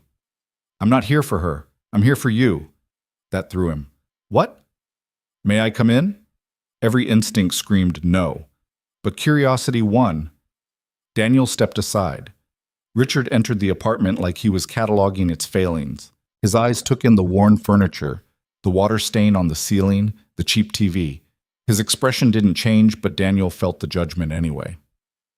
Coffee? Daniel offered, because his mother had raised him with manners even if he didn't want to use them. No, this won't take long. They stood in the kitchen, two men from different worlds, sizing each other up. The investigation, Richard said. You know about it. Yeah. Good. Then you know I'm facing serious consequences. Fines in the hundreds of millions. Potential criminal charges. The destruction of everything I've built. He paused. Because my daughter decided to air family business to the press. She told the truth. The truth. Richard's smile was bitter. The truth is a weapon, Mr. Brooks, and Ivy just used it to destroy her own father. Do you have any idea how that feels? To have your child betray you so completely? Do you have any idea how it feels to be owned by your parent? To have your whole life planned out without your consent? I was protecting her, preparing her for a world you can't even comprehend. You were controlling her. There's a difference. Richard studied him. You're sleeping with her. No. But you want to. Daniel's jaw tightened. That's none of your business. It's very much my business when a 32-year-old man takes advantage of my vulnerable daughter. I've never touched her. Daniel's voice was steel. Not like that. So whatever narrative you're building, kill it. Then why? Why risk everything for her? Because she asked for help and I had the power to give it. That's all. Richard shook his head slowly. You're lying to yourself. I can see it. The way you look when you talk about her. The defensiveness. You care about her. More than you want to admit. So what if I do? That doesn't make it wrong. It makes it foolish. She's 23, Mr. Brooks. She's going to heal, move on, build a life. Probably far away from here. And you'll be left exactly where you started. Alone, broke, with a daughter to raise. Except now you'll also have the memory of what you could have had if you'd just minded your own business. The words hit harder than Daniel wanted to admit, because he'd thought the same thing late at night when he couldn't sleep. Why are you really here? Daniel asked. Richard was quiet for a long moment. When he spoke, his voice was different, quieter, almost human. Because I'm losing her, and I don't know how to stop it. He looked away. Her mother died when Ivy was 12. Car accident. My fault. I was on a business call, not paying attention, ran a red light. Ivy was in the hospital for 2 weeks. I sat by her bed every day and promised I'd keep her safe, that I'd never let anything hurt her again. Daniel felt something shift. This wasn't the billionaire anymore. This was just a father. So I controlled everything, Richard continued, who she talked to, where she went, what she studied. I told myself it was protection, but somewhere along the way it became something else, and I didn't even notice until she was gone. So let her go now. Really, let her go. I don't know how. You start by dropping the lawyers, the investigators, the pressure. You let her build her own life. And if she builds it without me in it, then that's her choice to make. Richard looked at him with something like envy. She trusts you. I can tell. She never trusted me. Not even as a child. She was always watching, waiting for the next rule, the next restriction. I thought I was teaching her to be strong. I was just teaching her to be afraid. You can still fix it, but not by forcing her back, by showing her you can be different. And you think that's possible? After everything? I think people can change if they want to, badly enough. Richard studied Daniel's face like he was looking for a lie, found only sincerity. I'm going to end the legal action, Richard said finally. Against you. The garage violations, all of it. Consider it a gesture of good faith. I don't want your gestures. I want you to leave Ivy alone. I will. On one condition. Daniel tensed. What condition? Take care of her. Not romantically. Not as anything other than what you are now. Just make sure she's okay. Because despite everything, she's still my daughter. And I still love her. The vulnerability in his voice was real, undeniable. Daniel felt his anger soften despite himself. I can't promise anything. She makes her own choices. I know. I'm asking anyway. Richard walked to the door, stopped, turned back.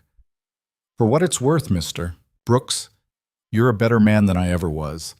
Ivy's lucky to have found you. Then he was gone. Daniel stood in the empty kitchen trying to process what had just happened. Richard Lane, the man who'd threatened to destroy him, had just walked away. Had shown actual humanity. It felt like a trap. It felt sincere. It felt like both. Ivy emerged from her room where she'd been hiding. I heard everything. How much is everything? All of it. Her face was complicated. Anger, grief, hope, all tangled together. Did he mean it? About leaving us alone? I think so, yeah. And the stuff about my mom. About the accident, I never knew. Her voice broke. He never told me it was his fault. Daniel wanted to go to her, wanted to pull her close and tell her it would be okay. But the distance between them felt too important to cross. He's trying, Daniel said instead. That's worth something. Is it, after everything? Maybe.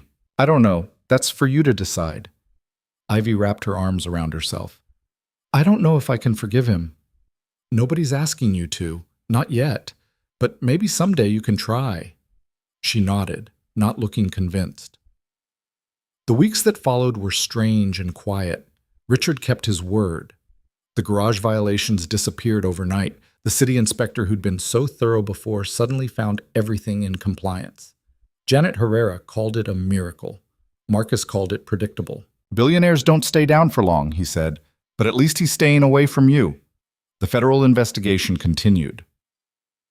Richard Lane hired a fleet of lawyers, paid enormous fines, restructured his companies. He didn't go to prison. Marcus had been right about that. But his empire took hits it would take years to recover from. Ivy watched it all from a distance, like observing weather patterns from inside shelter.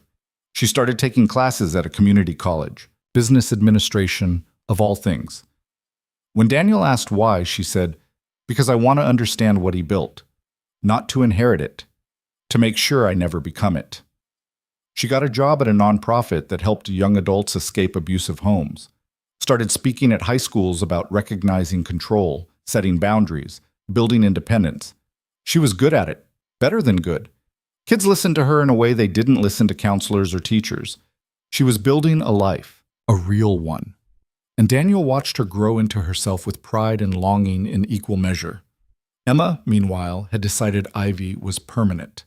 She didn't ask if Ivy was staying anymore, just assumed it, made plans that included her, drew pictures of their family, stick figures labeled Dad, Emma, Ivy. We should get a dog, Emma announced one night at dinner. We can't afford a dog, Daniel said automatically. Ivy could help pay for it. She has a job now.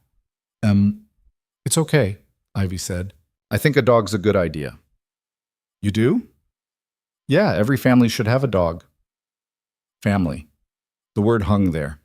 They got the dog 2 weeks later from a shelter. Some kind of terrier mix, scrappy and loud and completely chaotic. Emma named him Rocket. He destroyed 2 pairs of shoes and a couch cushion in the first week. Daniel pretended to be annoyed, but secretly loved the noise, the energy, the way the apartment felt alive in a way it hadn't in years. One night in December, Daniel came home to find Ivy and Emma baking cookies. The kitchen was a disaster. Flour everywhere, dishes piled high, the smoke detector going off from something burned. We made a mess, Emma said unnecessarily. I can see that. But we made cookies. She held up a tray of misshapen lumps that might have been edible. Daniel took one, bit into it. It was simultaneously overcooked and underdone, too sweet and too salty.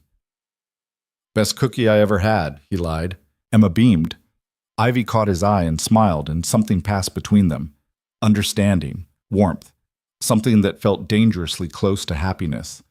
After Emma went to bed, they cleaned the kitchen together, moved around each other easily, familiar with the space and each other. She wants to do a gingerbread house next, Ivy said. Fair warning. We don't have a death wish, so maybe not. Ivy laughed, then quieter. This is nice, this whole thing, being here. Yeah, it is. I keep waiting for it to fall apart, for something to go wrong. Something will eventually, that's just life. But we'll deal with it. She looked at him then, really looked, and Daniel saw something in her eyes he'd been trying to ignore for months. Daniel. Don't. I need to say it. Ivy, I'm in love with you. The words dropped into the silence like stones into still water. Daniel set down the dish he was washing, gripped the edge of the sink. You're not, he said. You just think you are, because I helped you.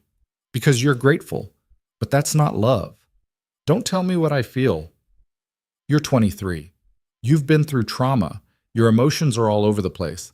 Stop. Her voice was sharp. Stop treating me like a child. I know what I feel, and I feel this every day. Every time you make Emma laugh or fix something broken, or just exist in this apartment like you belong here. I love you. And I think I think you love me too. He did. That was the problem.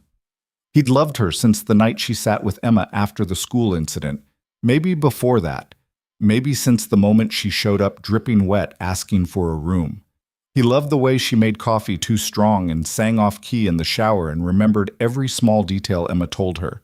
He loved her strength and her fragility and the person she was becoming, but loving her didn't make it right. You should find someone your own age, he said, someone who can give you the kind of life you deserve. Travel, adventure, all of it. Not a broke mechanic with a kid and more baggage than an airport carousel. I don't want someone my own age. I want you. Ivy. She crossed the space between them, stood close enough that he could feel her breathing. Tell me you don't feel it, she said. Look me in the eye and tell me you don't feel this thing between us. If you can do that, I'll never mention it again. Daniel looked at her, at the hope and fear warring in her expression, at the girl who'd become so much more than he'd ever expected. He couldn't lie. I feel it, he admitted, but that doesn't mean we act on it. Why not? Because you're still figuring out who you are. You're still healing. And me? I'm 9 years older with a daughter who needs stability. We're at different places in our lives. So we wait. What? We wait. Until I'm more stable, until you're ready. We don't have to act on this now. But we acknowledge it, we let it exist, and maybe someday... Ivy? Please. Her eyes were bright. Don't take this away from me. Don't take away the one good thing I found in all this mess, even if it's just a possibility, even if it's just someday. Daniel looked at her and felt something in his chest crack open. Okay, he said quietly. Someday. She smiled then, real and warm, and stepped back. Put distance between them again. Okay, someday. They finished the dishes in silence that felt different than before. Lighter, full of potential. When Ivy went to her room, Daniel stood in the kitchen alone and wondered if he'd just made a promise he could keep. Wondered if someday would ever actually come. Wondered if he'd survive the waiting. Christmas came quiet and small. They couldn't afford much. Daniel's finances were still stretched thin, despite the garage reopening. But Emma didn't care. She had her family, her dog, and a stack of secondhand books Ivy had found at a library sale. They decorated a small tree with ornaments Emma made from construction paper, cooked a modest dinner, watched holiday movies on the couch, all three of them plus Rocket, crowded together in comfortable chaos. It was nothing like the Christmases Daniel remembered from before Sarah died. But it was something. It was enough. On Christmas night, after Emma was asleep, Ivy knocked on Daniel's door. Come in, he called. She entered holding a small wrapped package. I got you something. Ivy, we said no gifts. I know, but I wanted to. He opened it carefully. Inside was a watch, simple, sturdy, practical, the kind a mechanic could wear. It's not expensive, she said quickly. I know you wouldn't accept it if it was, but I noticed yours was broken and I thought, it's perfect, Daniel said, and meant it. Thank you. You gave me a home when I had nothing. A watch doesn't even come close to repaying that. You don't owe me anything. I know. That's why I wanted to give it anyway. She left before he could respond, closing the door softly behind her. Daniel put on the watch. It fit perfectly. He didn't take it off for months. The new year arrived with freezing rain and the kind of cold that made everything brittle. Ivy's father called her on New Year's Day. She answered on the 5th ring, Daniel and Emma watching from across the room. Hello? Daniel couldn't hear Richard's side of the conversation, just Ivy's responses. I'm good. Yeah, classes are going well. No, I'm still here. Daniel's place, because it's where I want to be. A long pause. I don't know. Maybe. We'd have to see. Somewhere public, just coffee. Nothing more than that. Another pause. Her expression softened. Okay. Yeah. Thursday works. I'll text you the place. She hung up and looked at Daniel and Emma. I'm meeting him for coffee. You sure? Daniel asked. No, but I think I should try, just to see if maybe things can be different. You want me to come with you? She smiled. No, this is something I need to do alone, but thank you for offering. Thursday came. Ivy left at 2, dressed carefully, her hands shaking as she grabbed her coat. It'll be okay, Daniel told her. How do you know? I don't, but you're strong enough to handle it either way. She hugged him then, quick and tight, and left before he could say anything else. She came back 3 hours later. Her eyes were red, but her expression was calm. How'd it go? Daniel asked. Hard. He apologized. Actually apologized. Said he was trying to be better. Asked if maybe we could try to have some kind of relationship. Small, slow, on my terms. What did you say? I said maybe. We'll see. One coffee at a time, she sank onto the couch. It's not forgiveness, not yet. But it's not nothing either. Daniel sat beside her. You okay? I think so. Yeah, it's strange. I spent 6 months running from him, and now I'm trying to let him back in just a little. It feels terrifying and right at the same time. That's probably healthy. Probably. She leaned her head on his shoulder, just for a second. Thank you for being here, for being steady. I don't think I could do any of this without you. Daniel wanted to say something profound, something that captured what she meant to him. But all he managed was, anytime. It was enough. Winter stretched on. Ivy met her father for coffee every Thursday. Sometimes it went well. Sometimes she came home angry or hurt. But she kept going, kept trying. The federal investigation ended with settlements and restructuring. Richard Lane's empire survived, diminished but intact. He stepped down from several boards, handed over day-to-day operations to other executives, started talking about legacy instead of conquest. He asked to meet Emma once. Ivy agreed cautiously. They met at a park. Richard brought an elaborate kite, expensive, complicated, ridiculous. Emma loved it immediately.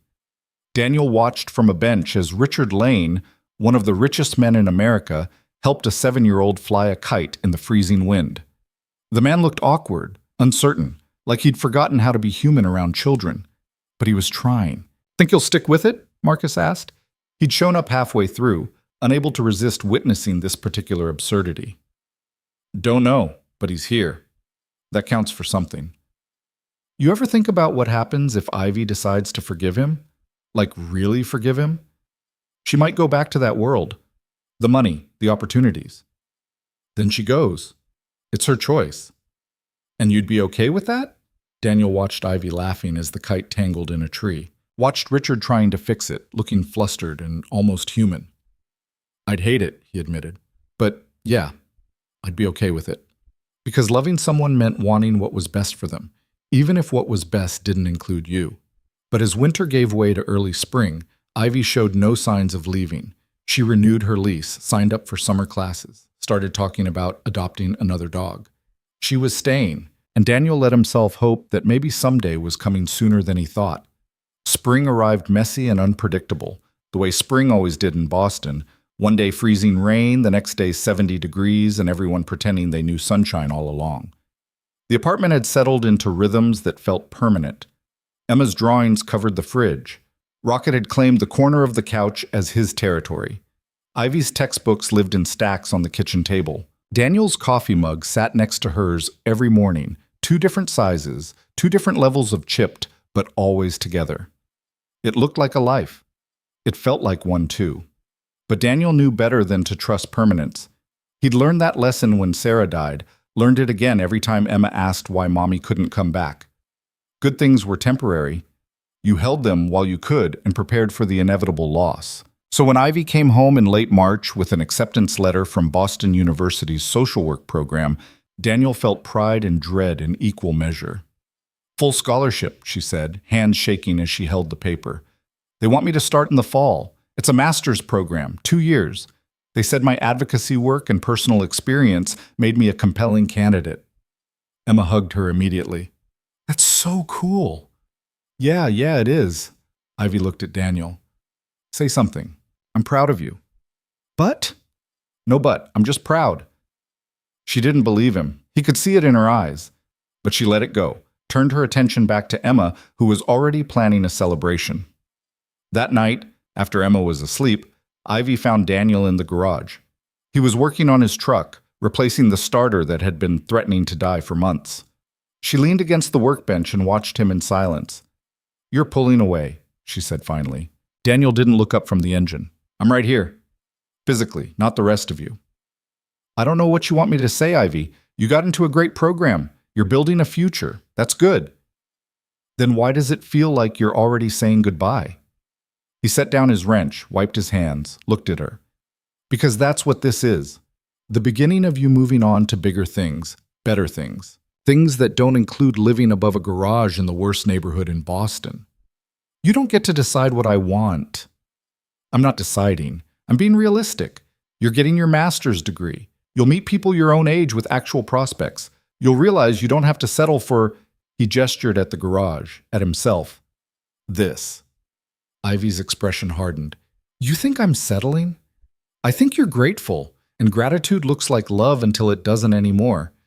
That's bullshit, and you know it. Is it? 6 months ago, you couldn't sleep without checking the windows. 3 months ago, you were terrified of your father.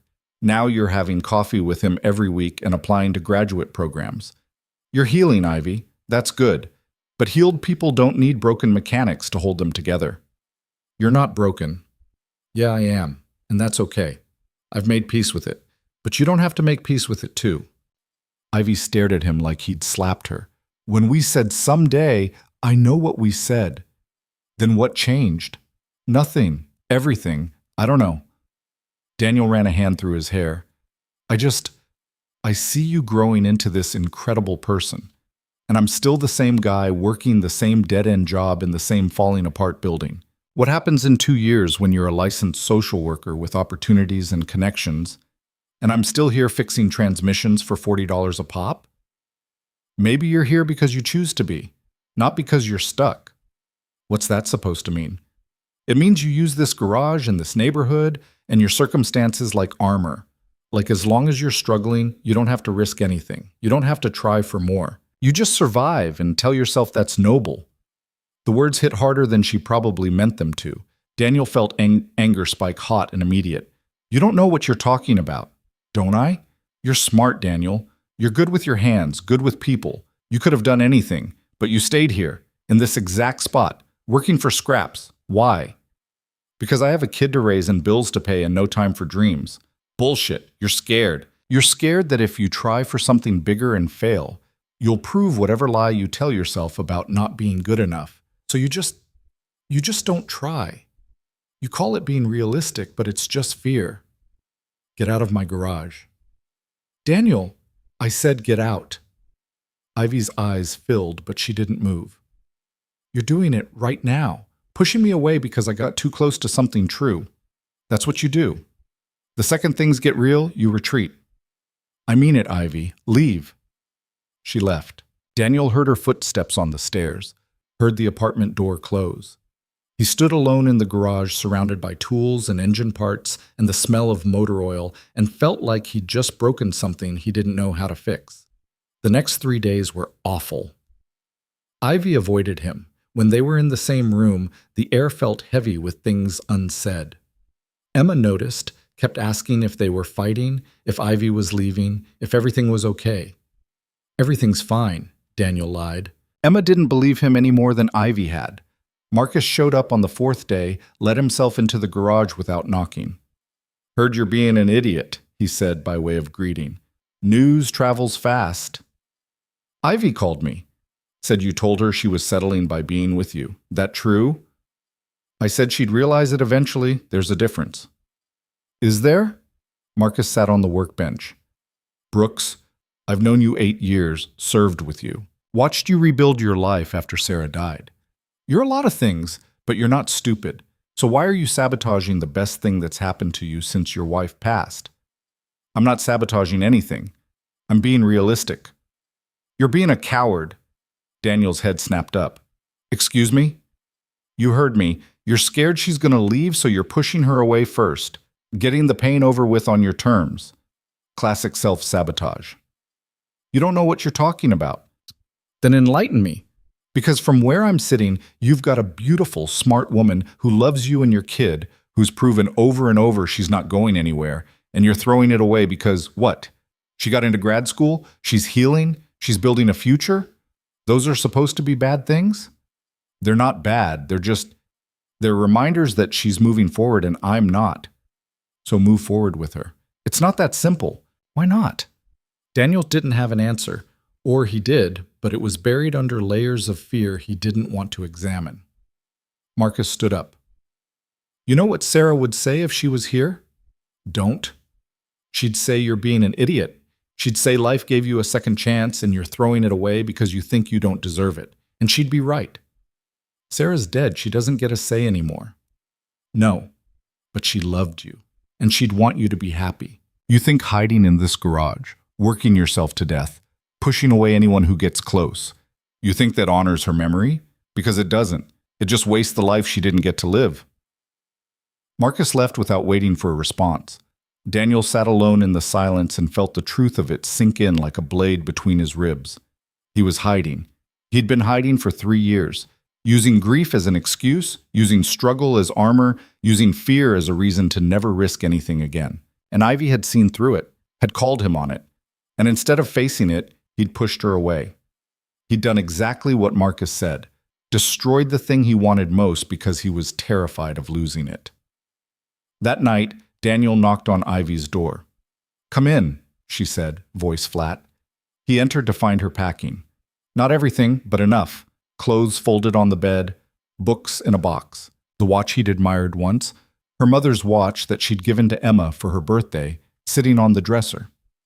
What are you doing? He asked. What does it look like? I'm leaving. Ivy, you were right.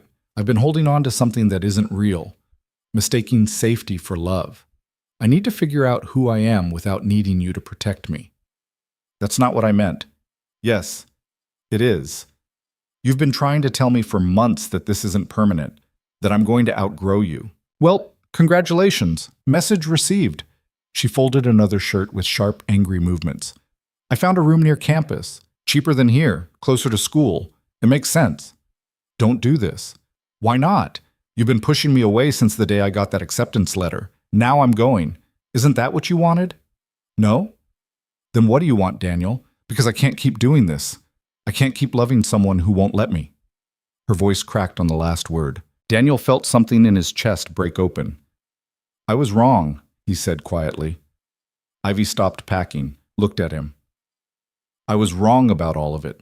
About you settling, about this not being real, about me not being good enough.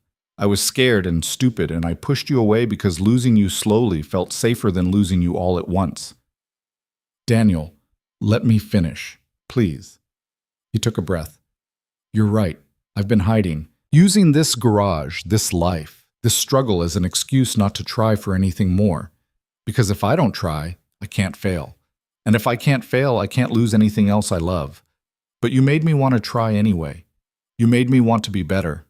Not for you, for me. And that terrified me. Ivy's eyes were bright with unshed tears.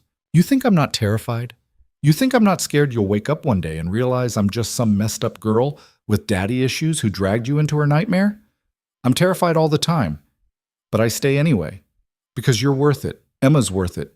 This, she gestured at the apartment, all of this is worth it. I know. I'm sorry. I'm so sorry I made you doubt that. So what now? Daniel looked at her standing there, half-packed, ready to leave, and made a choice. Now I ask you to stay.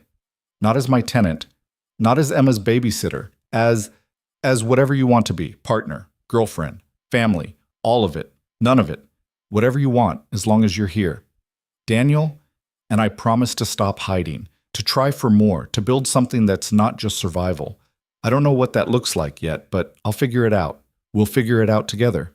Ivy wiped her eyes. You mean that? Every word. She crossed the room in 3 steps and kissed him. It wasn't their first kiss. That had happened 2 months ago in a moment neither of them talked about afterward. But it was the first one that meant everything. The first one without fear or hesitation or the weight of someday hanging over it. When they broke apart, Ivy was smiling through tears. I'm still moving out, she said. Daniel's heart dropped. What? To the room near campus. Because I need to do this program without worrying about rent or feeling like I'm taking advantage of you. Because I need to prove to myself I can stand on my own. She touched his face. But I'm coming back. Every weekend. Every chance I get. And when I graduate, we'll figure out what comes next. Together. You're sure? I'm sure. Are you? Daniel thought about it. Really thought about it. About Emma, about the future, about the risk of loving someone again after loss. Yeah, he said. I'm sure. They told Emma the next morning over breakfast. Ivy's moving out, Daniel said carefully, but just during the week, for school. She'll still be around on weekends. Emma processed this with the seriousness of someone who'd lost too much already. You promise? I promise, Ivy said. You're stuck with me, kiddo, whether you like it or not. I like it, Emma stabbed her pancake. But you have to call me every day. Deal. And you have to come to my birthday party in May. Wouldn't miss it. And you have to marry my dad eventually because I need a mom and you're basically already my mom anyway. Dead silence. Ivy choked on her coffee. Daniel stared at his daughter. What? It's true. You guys are always looking at each other all weird, and you hold hands when you think I'm not looking, and you kiss now, which is gross, but also kind of nice, I guess. Emma shrugged. So you might as well just get married and make it official. It's not that simple, Daniel started. Why not? You love her. She loves you. I love both of you. That's all that matters. Out of the mouths of 7-year-olds came wisdom adults spent years avoiding. Ivy met Daniel's eyes across the table. Something passed between them. Not a proposal, not yet, but an acknowledgement. A someday that felt closer than it had before. We'll see, Daniel told Emma. One thing at a time. Emma grinned like she'd already won. Ivy moved out in early April. Daniel and Marcus helped her carry boxes up 3 flights of stairs to a tiny studio that cost twice what she'd paid at the garage and had half the space. But it was hers, earned with her own work, chosen for her own reasons. You sure about this? Marcus asked, breathing hard from the stairs. No, Ivy admitted, but I'm doing it anyway. She came back that first weekend like she'd promised. Showed up Friday evening with takeout and stories about her classes, helped Emma with homework, fell asleep on Daniel's shoulder while they watched TV. Sunday night, when she had to leave, Emma cried. I know, baby, Daniel said, holding her. But Ivy will be back next Friday. That's so far away. 5 days. You can do 5 days. Emma could, barely. The pattern held through April and into May. Ivy left for school. Emma counted days. Friday arrived and Ivy came home, because that's what the apartment had become for her. Home. Daniel, meanwhile, made changes. He enrolled in night classes at the community college. Business management. Not because he wanted to run an empire, but because he wanted to understand how to run his garage better. How to charge what his work was worth. How to expand, maybe. Hire help. Build something sustainable. It was terrifying. The studying, the tests, the feeling of being the oldest person in every class. But he kept going. Ivy helped him study on weekends. They'd sit at the kitchen table, her with social work texts, him with business management, quizzing each other and stealing kisses when Emma wasn't looking. It felt like building something. Slowly. Imperfectly. But real. Richard Lane started showing up for Emma's events, school plays, soccer games. He sat in the back, awkward and out of place, but present, trying. His relationship with Ivy was still complicated, still careful, but it existed. They had lunch once a month, talked on the phone sometimes. It wasn't forgiveness exactly, but it was movement, progress. He asked if he could meet you, Ivy told Daniel one night in June. Properly. Not as the guy keeping his daughter hostage, but as my partner. What did you say? I said I'd ask you. Daniel thought about Richard Lane, the threats, the lawyers, the parking garage confrontation, all of it. Okay, he said. Let's do it. They met at a restaurant in Cambridge. Upscale, but not obscene. Richard arrived early, already seated when Daniel and Ivy walked in. He stood when he saw them, shook Daniel's hand. The gesture was formal, almost stiff. Mr. Brooks? Call me Daniel. Daniel, then. Thank you for coming. They sat, ordered food none of them really wanted, made small talk that felt like walking through a minefield. Finally, Richard set down his fork and looked at Daniel directly. I owe you an apology, several actually, for the threats, the legal action, The assumption that you could be bought or intimidated. I was wrong. About all of it. Okay, Daniel said carefully. You've been good to my daughter, better than I was. You gave her safety when I gave her control, freedom when I gave her restrictions. You treated her like a person when I treated her like property. Richard's voice was steady, but his hands weren't. I can't undo the past, but I can acknowledge that you've been more of a parent to her this past year than I was for 23. Ivy reached for her father's hand. Dad, let me finish. He looked at her with something raw in his expression. I'm proud of you, the work you're doing, the person you're becoming, and I'm grateful to Daniel for making it possible, for standing between you and me when I was too blind to see I was destroying us both. Silence fell over the table. Then Daniel said, You're trying now, that counts for something. Does it? Yeah, it does. Being a parent doesn't mean being perfect. It means showing up even when it's hard. You're showing up now, that matters. Richard nodded slowly, looked between them. Are you together? Ivy glanced at Daniel. He nodded slightly. Yeah, she said. We are. Good. He's better than Gregory ever would have been. Richard almost smiled. Poorer, certainly, but better. It was probably the closest thing to a blessing they were going to get. Emma's birthday arrived in late May. They threw a party at the apartment, small, chaotic, filled with 7-year-olds hopped up on cake and soda. Rocket barked at everything. The smoke detector went off twice. It was perfect. Richard came. Brought a gift that was expensive but thoughtful.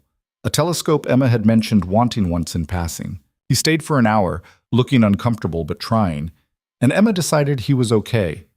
He's not as fun as Ivy, she told Daniel later. But he's nice, I guess. High praise from a 7-year-old. That night, after everyone left and Emma crashed hard from sugar, Daniel and Ivy sat on the fire escape looking at the city lights. This is good, Ivy said. All of this. Us.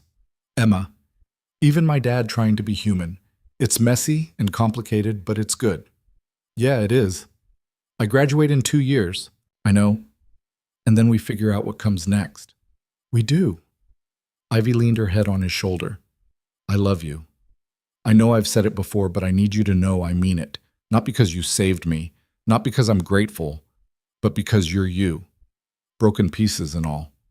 Daniel kissed the top of her head. I love you too. Have for a while now. Just took me too long to admit it. We've got time. DT Osmas. They sat there as night fell over Boston. Two people who'd found each other in the rain and built something against impossible odds. It wasn't perfect. Daniel still struggled with money. Ivy still had nightmares sometimes. Emma still missed her mother. Richard still didn't quite know how to be a father instead of a billionaire. But they were trying, all of them. And trying was enough. 2 years later, Ivy graduated with her master's degree. Daniel and Emma sat in the audience, front row, holding flowers and a banner Emma had made that said, We're proud of you, Ivy, in glitter that got everywhere. Richard sat 2 rows behind them. He'd funded a scholarship in Ivy's mother's name at the university. Hadn't told anyone until the ceremony when they announced it. Ivy cried when they called her name. Walked across that stage in borrowed robes with her head high. She'd earned this, every bit of it. Afterward, at the celebration dinner Richard insisted on paying for, Emma asked the question they'd all been dancing around. So is Ivy moving back in now? Ivy and Daniel exchanged glances. Actually, Ivy said, we found a house. Emma's eyes went wide. A real house? A real house, like 3 bedrooms, small yard for Rocket, still in the neighborhood so Dad can keep the garage. We close next month. We're moving?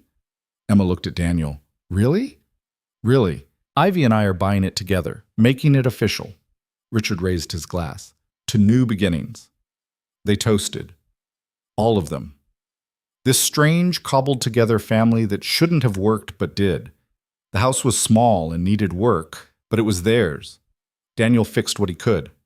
Hired contractors for what he couldn't. Ivy painted Emma's room purple at her insistence. They planted a garden that mostly died, but they tried again anyway.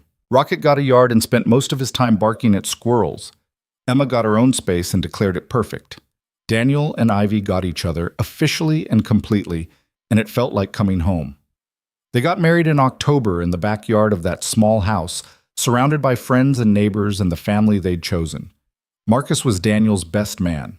Emma was Ivy's maid of honor, taking the job with deadly seriousness. Richard walked Ivy down the makeshift aisle they'd created between garden beds, handed her to Daniel with tears in his eyes and words he couldn't quite speak. The ceremony was short. The vows were simple. They promised to show up, to try, to love each other through the messy and the hard and the beautiful. It was enough. It was everything. At the reception, potluck style, mismatched tables, string lights hung crooked, Emma made a speech. Ivy showed up in the rain, she said, reading from cards she'd made herself. And she was sad and scared, but Dad let her stay, and then she made us a family again. So I'm glad she showed up, and I'm glad Dad said yes, and I'm glad we're all together now. The end. The crowd applauded. Ivy was crying. Daniel pulled both of them close. Best speech I ever heard, he told Emma. I know, she said, completely serious. Later, when the party wound down and guests filtered away, Daniel found Richard standing alone by the garden. Thank you, Richard said, for giving her a life I never could. You're part of this too, you know. She wouldn't want you on the outside. I'm learning that, slowly. Richard looked at the house, the lights, the love visible in every corner. I had everything money could buy, but I never had this. Took losing it all to understand what I'd missed. It's not too late to build something real. Isn't it? No. Not if you keep showing up. Not if you keep trying. Richard nodded, extended his hand. Daniel shook it. They weren't friends, probably never would be. But they were family now, and family showed up even when it was hard. Months turned into years. The garage grew. Daniel hired 2 mechanics, expanded services, finally charged what his work was worth. It would never make him rich, but it made them stable. Ivy worked at a nonprofit helping young adults escape abusive situations. She was good at it, better than good. She understood their fear because she'd lived it. She offered them what Daniel had offered her, a place to stand, a chance to breathe, proof that escape was possible. Emma grew up in that small house with the crooked garden. She learned that family wasn't just blood, that love wasn't ownership, that showing up mattered more than being perfect. She learned that broken people could heal each other if they were brave enough to try. Richard became a presence in their lives, steady, imperfect, but there. He taught Emma chess, helped fund Ivy's nonprofit, learned slowly that love meant letting go. He sold most of his companies. Downsized, focused on legacy over empire. It didn't erase the past, but it built something better for the future. On Emma's 10th birthday, she asked if they could find the sign, the one she'd made years ago that had brought Ivy to their door. They searched the old apartment building, now renovated into condos they could never afford, found it in a box in storage, faded and crumpled but intact. Room for rent, in marker that had bled through the paper. Can we frame it? Emma asked. They did. Hung it in their hallway as a reminder of where they'd started. Of the night everything changed because a scared girl asked for help and a tired man said yes. Years later, when someone asked Daniel if he believed in fate, he thought about that night. The rain, the sign, the choice to open the door. I don't know about fate, he said, but I know about showing up, about making room for people who need it, about being brave enough to let broken things into your life and trust they'll help you heal too. That was the lesson in all of it. Not that love conquered all or that happy endings were guaranteed, but that showing up mattered, that making space for people mattered, that choosing connection over safety, messiness over perfection, trying over hiding, that mattered. The world would always have people like Richard Lane, people who thought power meant control, that love meant ownership, that money could solve what only humanity could heal. But the world also had people like Daniel, like Ivy, like Marcus and Emma, and everyone who'd shown up in small ways and made the difference. And in the end, that was enough. Not perfect, not smooth, not without scars, but enough. On their 5th anniversary, Daniel and Ivy stood in their backyard. Garden still crooked, grass still patchy, everything still beautifully imperfect. Emma was 12 now, growing too fast, already taller than Ivy. Richard sat on the porch watching them with something like peace in his expression. Rocket dozed in the sun, old and gray but still barking at squirrels. You ever regret it? Ivy asked. That night, letting me in? Daniel pulled her closer. Not even once. Even when it was hard? Especially when it was hard. Hard meant it mattered. She smiled, kissed him, pulled back. I love you, mechanic. I love you too, runaway. They stood there together as the sun set over their small, imperfect, beautiful life. A life built from rain and courage and the simple act of opening a door when someone knocked. And in the house behind them, Emma finished hanging new pictures on the wall. Pictures of all of them. Proof that family wasn't about blood or money or perfection. It was about showing up. It was about trying. It was about making room for love, even when, especially when, it came in the rain looking like a drowning cat asking for shelter. Because sometimes the best things in life were the ones you never planned for. The ones that showed up broken and scared and asking for a chance. And all you had to do was say yes.